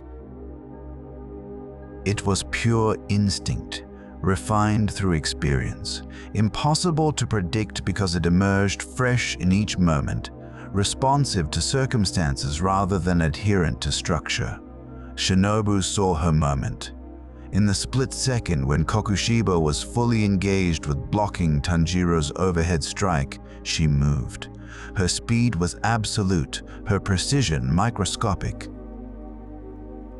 The needle-thin blade pierced through the demon's defense and delivered its payload directly into his circulatory system. Wisteria poison, concentrated beyond normal possibility, designed specifically to overcome upper moon regeneration. Kokushibo's eyes widened slightly, the first indication of genuine surprise. Pain registered across his features, quickly controlled but momentarily visible. "Clever," he said, his voice slightly strained. "Using the battle as distraction. Using my engagement with obvious threats to deliver subtle ones. This is intelligence, not just skill." The poison spread through his system, slowing his movements fractionally. It wasn't enough to stop him, but it was enough to shift the battle's balance. The demon slayers pressed their advantage, coordinating attacks with increasing effectiveness, wearing down even Kokushibo's vast reserves of strength. But the upper moon was far from defeated. He channeled more power into his moon breathing, creating a storm of crescent blades that filled the entire chamber. The demon slayers were forced into pure defense, each person fighting not just Kokushibo, but the geometric puzzle of overlapping sword slashes that existed in the air. Giyu's dead calm technique activated, his blade moving in patterns so perfect they created an impenetrable sphere of defense around himself. But he extended the technique, pushing its boundaries, using it to protect not just himself, but those near him. Water flowed around Tanjiro and Zenitsu, deflecting the moon-breathing slashes that would have cut them down. Inosuke relied on his spatial awareness, his ability to sense even what he couldn't see. He moved through the maze of attacks with eyes closed, trusting instinct over sight, finding safe paths through impossible geometry. His body twisted and contorted, using his extraordinary flexibility to avoid death by millimeters. Nezuko's flames intensified, burning away some of the moon-breathing crescents before they could materialize fully. Fire against moonlight, purification against corruption, life against undeath. Her pink flames spread across the chamber like wildflowers claiming territory, beautiful and inexorable. The battle reached its crescendo. All parties were exhausted. All had taken damage. All were operating at the very edge of their capabilities. But the Demon Slayers had something Kokushibo lacked. They had each other. When Tanjiro stumbled, Zenitsu was there to cover. When Gyu's defense wavered, Inosuke filled the gap. When Shinobu needed an opening, Nezuko created it. Kokushibo found himself being pushed back, step by step, toward the chamber's far wall. His 6 eyes showed emotions he perhaps hadn't felt in centuries: frustration, respect, and something that might have been fear, though he would never name it such. "You fight well," he said, his breathing slightly labored. "Better than any demon slayers I have faced in 400 years. You have mastered not just technique, but unity. In that unity, you have found strength that exceeds the sum of your individual powers." "Then surrender," Tanjiro said, his voice kind despite the intensity of combat. "You don't have to continue this existence. You can let go. Find peace." For a moment, something human flickered in Kokushibo's multiple eyes. Memory, perhaps, or regret, or the ghost of who he had been before he chose this path. But then his expression hardened again. "I cannot," he said simply. "I have walked too far down this road to turn back. All that remains is to walk it to its end." The demon gathered his strength for a final massive attack. Moon breathing, 16th form, moonbow, half moon, half moon. The technique created a massive arc of compressed energy that filled the entire chamber, unavoidable, overwhelming, designed to end the battle in a single devastating strike. But the Demon Slayers didn't despair. Instead, they breathed deeply, synchronized their heartbeats, and prepared their own final response. This would be coordination at its absolute peak. 6 people moving as one, combining their techniques into something greater than any individual art. Tanjiro and Gyu struck simultaneously, Hinokami Kagura and water breathing merging in a spiral of fire and water that should have been contradictory but instead complemented perfectly. Zenitsu added speed, his thunder breathing accelerating their combined attack beyond what normal physics should allow. Inosuke's beast breathing added unpredictability, making the attack's trajectory impossible to fully predict or counter. Shinobu's second dose of poison, delivered mid-technique, ensured that even if Kokushibo survived the attack, his regeneration would be compromised. And Nezuko's flames surrounded everything, purifying, cleansing, ensuring that demon blood could find no purchase, no path to recovery. The combined technique met Kokushibo's moonbow in the chamber's center. For a frozen moment, the two forces balanced perfectly: creation against destruction, life against undeath, mortal determination against immortal perfection. Then, slowly, the Demon Slayer's attack began to overcome, to push forward, to break through. Kokushibo's 6 eyes widened in genuine understanding. This was it. This was what he had sought for centuries. Opponents truly worthy of his full strength, people who could push him to his absolute limits. In defeat, he found something he hadn't found in countless victories: meaning. "I see," he said softly, his form beginning to dissolve under the combined assault. "I understand now. What I sought to escape by becoming a demon: weakness, mortality, limitation. These were not flaws to overcome. They were the very things that gave strength meaning. You, who face death with every battle, fight with an intensity I lost centuries ago." His body crumbled like ash, the flesh and blood that had persisted for 400 years finally releasing their grip on existence. But his face in those final moments showed not pain, but something almost like peace. "Thank you," he whispered, so quietly only Tanjiro's sharp senses caught it, "for reminding me what I had forgotten."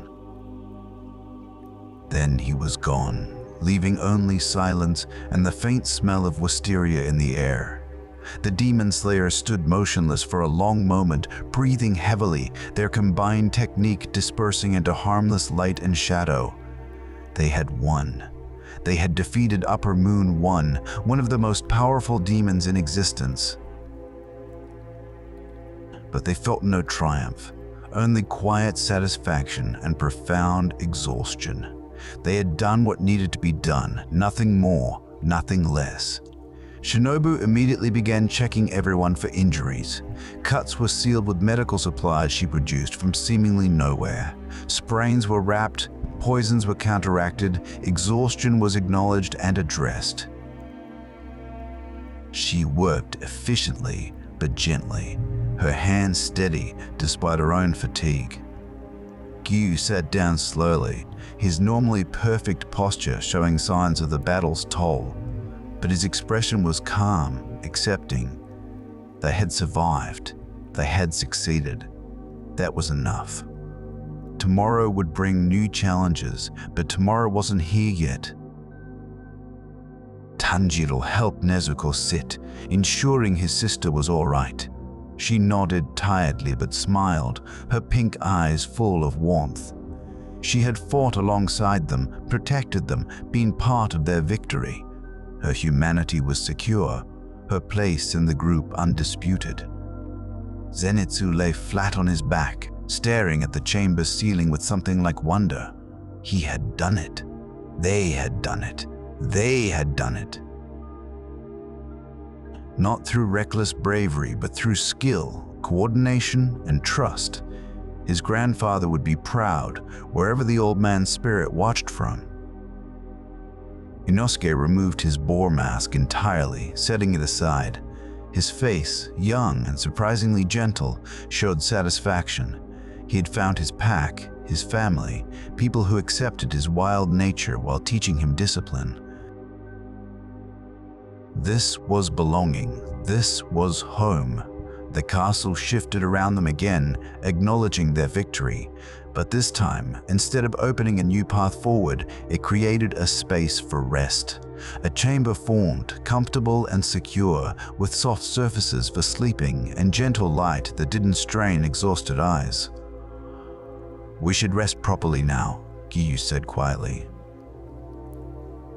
Not just a brief pause, but genuine sleep. The castle seems to be offering us this gift. We should accept it. No one argued. They were all beyond exhaustion, running on willpower and breathing technique alone. The promise of real rest, of surrender to sleep without fear of attack, was too precious to refuse. They arranged themselves in the chamber, close enough to feel each other's presence, but with room to stretch and find comfort. Weapons were kept close but not clutched. They remained alert even in preparation for sleep, but not tense. Vigilance without anxiety. Tanjiro lay on his back, feeling every muscle in his body finally beginning to release its tension. His breathing slowed naturally, moving from combat rhythm to rest rhythm. The sword forms and breathing techniques had served their purpose. Now it was time to let the body repair, let the mind drift, let consciousness release its grip on the waking world. Beside him, Nezuko was already beginning to doze, her breathing soft and even. She had fought hard, used her demon powers extensively, and now needed recovery. Tanjiro watched over her for a moment, then allowed himself to relax as well. She was safe. They were all safe. Sleep could come. Zenitsu found a comfortable position, his sword within easy reach but not dominating his awareness. His enhanced hearing picked up his friends' heartbeats, their breathing, the rustle of fabric as they settled. These sounds were comforting now, rather than overwhelming. They told him he wasn't alone, that he was surrounded by people who cared. Inosuke, surprisingly, was the first to fall asleep. Perhaps his wild nature allowed him to transition quickly between intense activity and deep rest. His breathing became heavy and regular, completely without pretense or complexity. It was the sleep of animals, of children, of those unburdened by overthinking. Giyu meditated rather than sleeping immediately, sitting in Caesar position, hands resting on his thighs. His breathing was measured and deliberate, each cycle of inhale and exhale a prayer of gratitude. They had survived another battle. They had grown stronger. They continued to honor those who had fallen by continuing to live, to fight, to protect. Shinobu remained awake longest, her medical nature making her the group's natural caretaker. She checked on each person one final time, ensuring everyone was truly all right, that no injuries had been missed in the immediate aftermath. Only when satisfied that all were well did she allow herself to recline, to close her eyes, to drift towards sleep. The chamber seemed to respond to their rest, the light dimming gradually, creating an atmosphere of twilight peace. The sounds of the infinite castle, its creaking, its size, its impossible architectures, all faded to a gentle background hum that was almost white noise, covering without disturbing. Time passed in that strange way it does when consciousness releases its grip. Minutes might have been hours, hours might have been minutes. They slept not the dreamless sleep of the dead, but the regenerative sleep of the living. Bodies healed, minds integrated experiences, spirits renewed themselves. When they woke, it was gradually, naturally, without alarm. The light in the chamber had brightened slightly, suggesting morning, though morning had no true meaning in this place outside time. They stretched, yawned, checked themselves and each other. "How does everyone feel?" Shinobu asked, already back in doctor mode. "Better," Tanjiro answered honestly. "Tired still, but better. Ready." The others echoed the sentiment in their own ways. They were not fully recovered. That would take days or weeks, but they were functional, capable, prepared to continue. The rest had served its purpose. They ate from rations they carried, simple food that nonetheless tasted extraordinary after such exertion. Rice balls, dried fruit, water that was somehow cool and clean despite its source being unknown.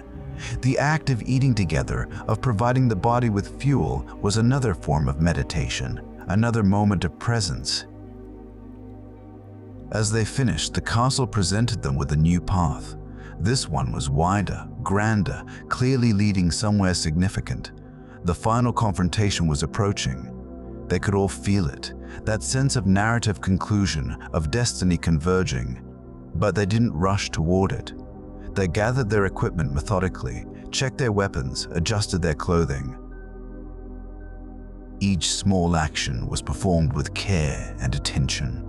These preparations were rituals that centered them, reminded them of their purpose, connected them to every warrior who had ever prepared for battle throughout history. Together, Tanjiro said simply, and they began walking down the grand corridor as one unit, 6 individuals united in purpose, ready for whatever the infinite castle would present next. The grand corridor seemed to stretch into infinity, but unlike the earlier passages, this one had purpose visible in its design. The walls were decorated with murals depicting battles between demons and demon slayers throughout history, each image rendered in soft colors that told stories without violence, showing courage without glorifying bloodshed. The demon slayers walked side by side, their footsteps creating a gentle rhythm on the polished wooden floor. Each step was measured, deliberate, conserving energy while maintaining readiness.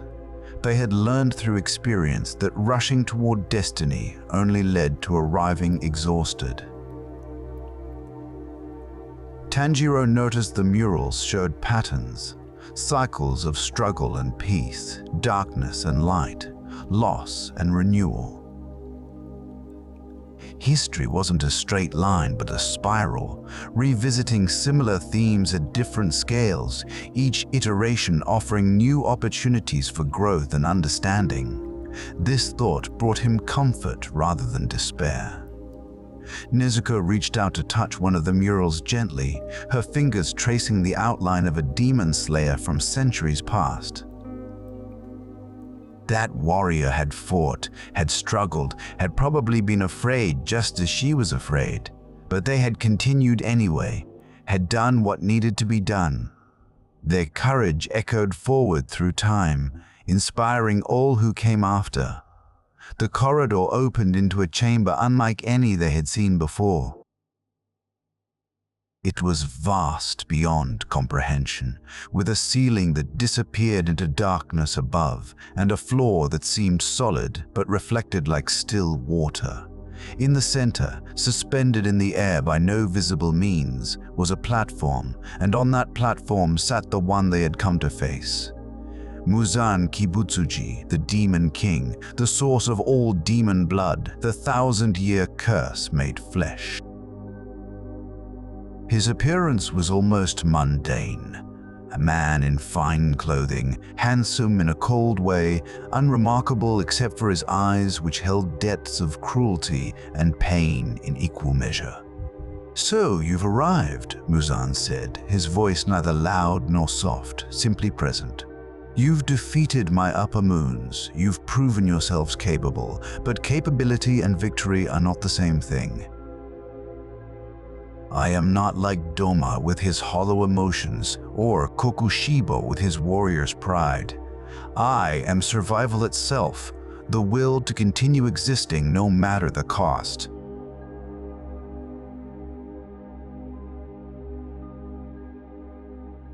The demon slayers spread out, taking positions they had not discussed, but that emerged from deep understanding. They didn't attack immediately. This final confrontation deserved acknowledgement, recognition of its significance. "You've caused so much suffering," Tanjiro said, his voice calm but firm. "For 1,000 years you've created demons who have destroyed families, ended lives, perpetuated cycles of pain. And for what? What have you gained that makes this worthwhile?" Muzan's expression didn't change, but something flickered in his eyes. Ancient pain, perhaps, or the memory of being human. "I've gained time," he said.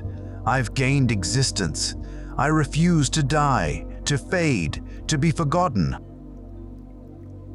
Is that not what all living things ultimately want? To continue? "Not at any cost," Shinobu replied quietly. "Life has value not because it continues forever, but because it's temporary. The things we do matter, because our time is limited. You've had 1,000 years, but have you truly lived even one day of them?" The Demon King stood slowly, his movement fluid and somehow wrong, as if he occupied space differently than normal beings. Philosophical debates from those about to die. How predictable. Let me show you the difference between your limited potential and my perfected immortality. The battle began. Muzan's attacks were unlike anything they had faced before. He didn't use a sword or conventional blood demon art. Instead, his body itself was the weapon. Whips of flesh extended from his arms, moving faster than eyes could follow, each one tipped with enough force to shatter stone. The demon slayers scattered, avoiding the initial assault, then regrouped immediately. Gyu's water breathing created a flowing defense, his blade redirecting whips rather than trying to block them directly. Tanjiro's Hinokami Kagura added offensive pressure, keeping Muzan from focusing entirely on defense or attack. Zenitsu moved in bursts of lightning, appearing and disappearing, creating uncertainty in Muzan's awareness. Each thunder-breathing strike was perfectly timed, forcing the Demon King to defend from unexpected angles. Inosuke's wild style added chaos that Muzan's calculating nature struggled to predict. Nezuko's flames spread across the chamber floor, creating zones of purification that Muzan had to avoid. Her blood demon, Art, responded to her will to protect, to cleanse, to restore what her kind had corrupted. The pink flames danced and swirled, beautiful and deadly. Shinobu circled, watching, analyzing, waiting for the perfect moment to deliver her poison. She had prepared something special for Muzan, a concentration so powerful that even his regeneration would struggle. But it required perfect delivery, perfect timing. The battle intensified. Muzan revealed more of his true nature. His body could reshape itself at will, creating weapons, shields, additional limbs as needed. He was adaptation incarnate, evolution without purpose, change without growth. But the Demon Slayers adapted too. They learned his patterns, anticipated his transformations, covered each other's vulnerabilities. When Tanjiro was forced back by a massive whip strike, Gyu was already there to defend.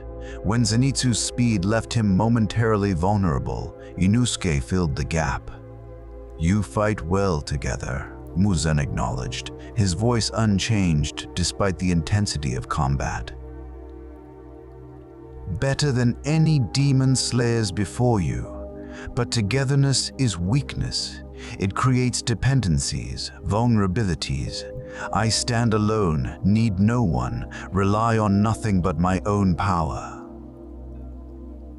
"That's not strength," Tanjiro replied, ducking under a whip and countering with a rising slash. "That's loneliness wearing strength's mask." "You've been alone for 1,000 years, and it's made you hollow. We're strong because of each other, not despite each other." The Demon King's attacks became more furious, more desperate. For the first time in centuries, he felt something like fear. These demon slayers were pushing him, actually threatening him. His regeneration, though vast, was being taxed by the constant assault. Shinobu saw her moment.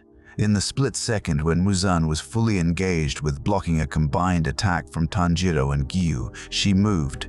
Her speed was absolute, her precision perfect. The needle-thin blade found its mark, piercing through to deliver the poison directly into Muzan's core. The Demon King's eyes widened in genuine shock. Pain registered across his features, quickly controlled but undeniably present. "Wisteria poison," he hissed. "Concentrated beyond possibility. How much did you take into yourself to achieve this concentration?" "Enough," Shinobu replied simply, already retreating back to safety. Everything I had studied, everything I had learned, every bit of knowledge about poisons and demon physiology, it all led to this moment. Muzan's regeneration fought the poison, but for the first time, it struggled. His flesh rippled and churned, trying to expel the foreign substance, but Shinobu's formula was designed specifically to resist expulsion, to bind to demon cells and transform them. The demon slayers pressed their advantage. Tanjiro's Hinokami Kagura burned brighter, each form executed with perfect precision. Gyu's water breathing flowed around and through Muzan's defenses. Zenitsu's thunder struck again and again. Inosuke's beast instincts found openings that shouldn't exist. Nezuko's flames intensified, spreading across the chamber, purifying the very air, making it harder for Muzan to draw on his demon powers. She was reclaiming space from demon kind, returning it to humanity, one purified breath at a time. The battle reached its crescendo. All parties were exhausted, all had taken damage, all were operating at the very edge of possible. But the demon slayers had something Muzan lacked. They had hope. Not blind optimism, but the genuine belief that tomorrow could be better than today, that struggle had meaning, that their sacrifices mattered. Muzan felt his strength waning for the first time in 1,000 years. The poison, the relentless attacks, the purifying flames, all of it was overwhelming even his vast regenerative abilities. "No," he whispered, then louder, "No, I will not die. I refuse. I am perfection. I am immortality. I am." "You are afraid," Tanjiro said gently, his blade at Muzan's neck. "You've always been afraid. Afraid of death, afraid of weakness, afraid of being human. But fear isn't something to run from. It's something to accept, to understand, to move through." For a moment, Muzan's facade cracked completely. Beneath the 1,000 years of cruelty and power was a frightened man who had made a terrible choice and lacked the courage to unmake it. "I don't know how to stop," he admitted, his voice barely a whisper. "Let us help you," Tanjiro offered, his sword steady but his eyes kind. "Stop fighting. Accept that this existence isn't sustainable. Find peace in ending rather than continuing forever in pain." Muzan looked at each of the demon slayers. These people who should hate him, who had every reason to want him to suffer, but who offered mercy instead. For the first time in 1,000 years, he felt something like shame, like regret, like the stirring of a conscience he thought long dead. "I've done terrible things," Muzan said slowly. "Created demons who destroyed families, ended lives, perpetuated suffering. There's no forgiveness for that." "Maybe not," Shinobu agreed. "But there can be an ending. There can be a choice to stop creating new suffering. That's not redemption, but it's something." The Demon King closed his eyes. Every instinct screamed at him to fight, to struggle, to survive at any cost. But beneath those instincts was a weariness that went beyond physical exhaustion. He was tired of fighting, tired of fearing, tired of existing without living. "Very well," he said quietly. "End it." The final strike was delivered not with hatred, but with respect for the gravity of ending a 1,000-year existence. Tanjiro's blade moved in one perfect arc, Hinokami Kagura's final form, cutting clean and true. Muzan's body began to dissolve, not with screams or dramatics, but with a sigh that might have been relief. "Thank you," the Demon King whispered as he faded, "for giving me the courage I lacked to end this myself." Then he was gone, and with him the demon curse itself began to unravel. Across the world, demons felt the connection to their creator Siva. Some would survive briefly, but the source of demon blood, the thing that sustained their unnatural existence, was no more. The infinite castle began to collapse, its purpose fulfilled. but it did so gently, giving the demon slayers time to find each other, to group together. Platforms descended gracefully rather than plummeting. Walls dissolved into light rather than crushing them.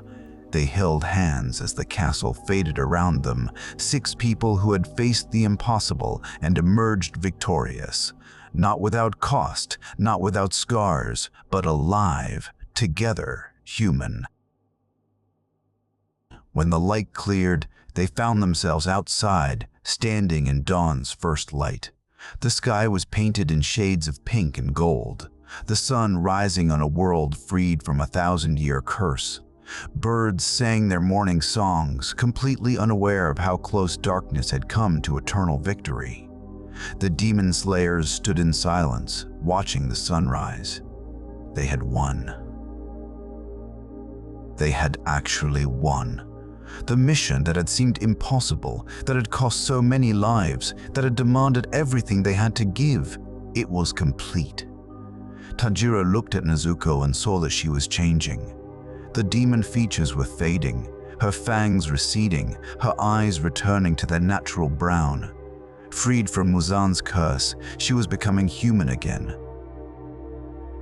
Tears streamed down both their faces as they embraced, siblings reunited in shared humanity. The others watched with quiet joy. They had all lost much to reach this moment, but they had gained something too. The knowledge that darkness could be defeated, that hope was not foolish, that working together could accomplish what seemed impossible alone. "What now?" Zenitsu asked, his voice soft with wonder. "Now we rest," Giyu replied. "Truly rest. No more battles, no more demons, just life, simple and precious." They began walking together, leaving the site of their final battle behind. The sun continued rising, warming their faces, casting long shadows that would shorten as the day progressed. Ahead lay a world without demons, a world they had helped create through courage, sacrifice, and unwavering dedication. Each step was lighter than the last.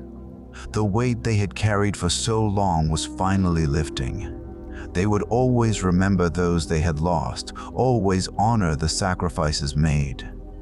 But they would also live, would laugh, would find joy. That was the best tribute they could offer to those who hadn't survived to see this dawn. As they walked, Tanjiro began to hum the song his mother used to sing. Nezuko joined in, her newly human voice tentative but beautiful. The others listened, letting the melody wash over them, a lullaby for warriors who had finally earned their rest. The path ahead was uncertain, but it was theirs to choose. No more being driven by necessity, by duty, by the constant pressure of demon threats. They could simply exist, could discover who they were when not defined by their role as demon slayers. The sun rose higher, burning away the last shadows of night. A new day had begun, and with it, a new era. The age of demons was over. The age of healing, of rebuilding, of peace could finally begin. And somewhere, in the space between waking and sleeping, between action and rest, 6 warriors allowed themselves to simply be. The story ends here, dear listener, but your rest is just beginning. Let go of the day's worries, release the tension you've been holding. You are safe, you are at peace, you are exactly where you need to be. Like our heroes, you have faced your battles, and now it's time to rest. Breathe slowly, deeply. Feel your body sinking into comfort, your mind drifting gently towards sleep. There is nowhere else you need to be, nothing else you need to do. Just rest, just peace, just the quiet transition into dreams. Let the story carry you into sleep. Let the images of dawn and victory and peaceful rest guide you gently into unconsciousness. Tomorrow will bring its own challenges, but tonight you are safe. Tonight, you rest. Sleep well, dear friend. Sleep deeply and peacefully. Let the warrior's courage inspire your dreams. Let their victory bring you comfort. Let their rest mirror your own. Good night.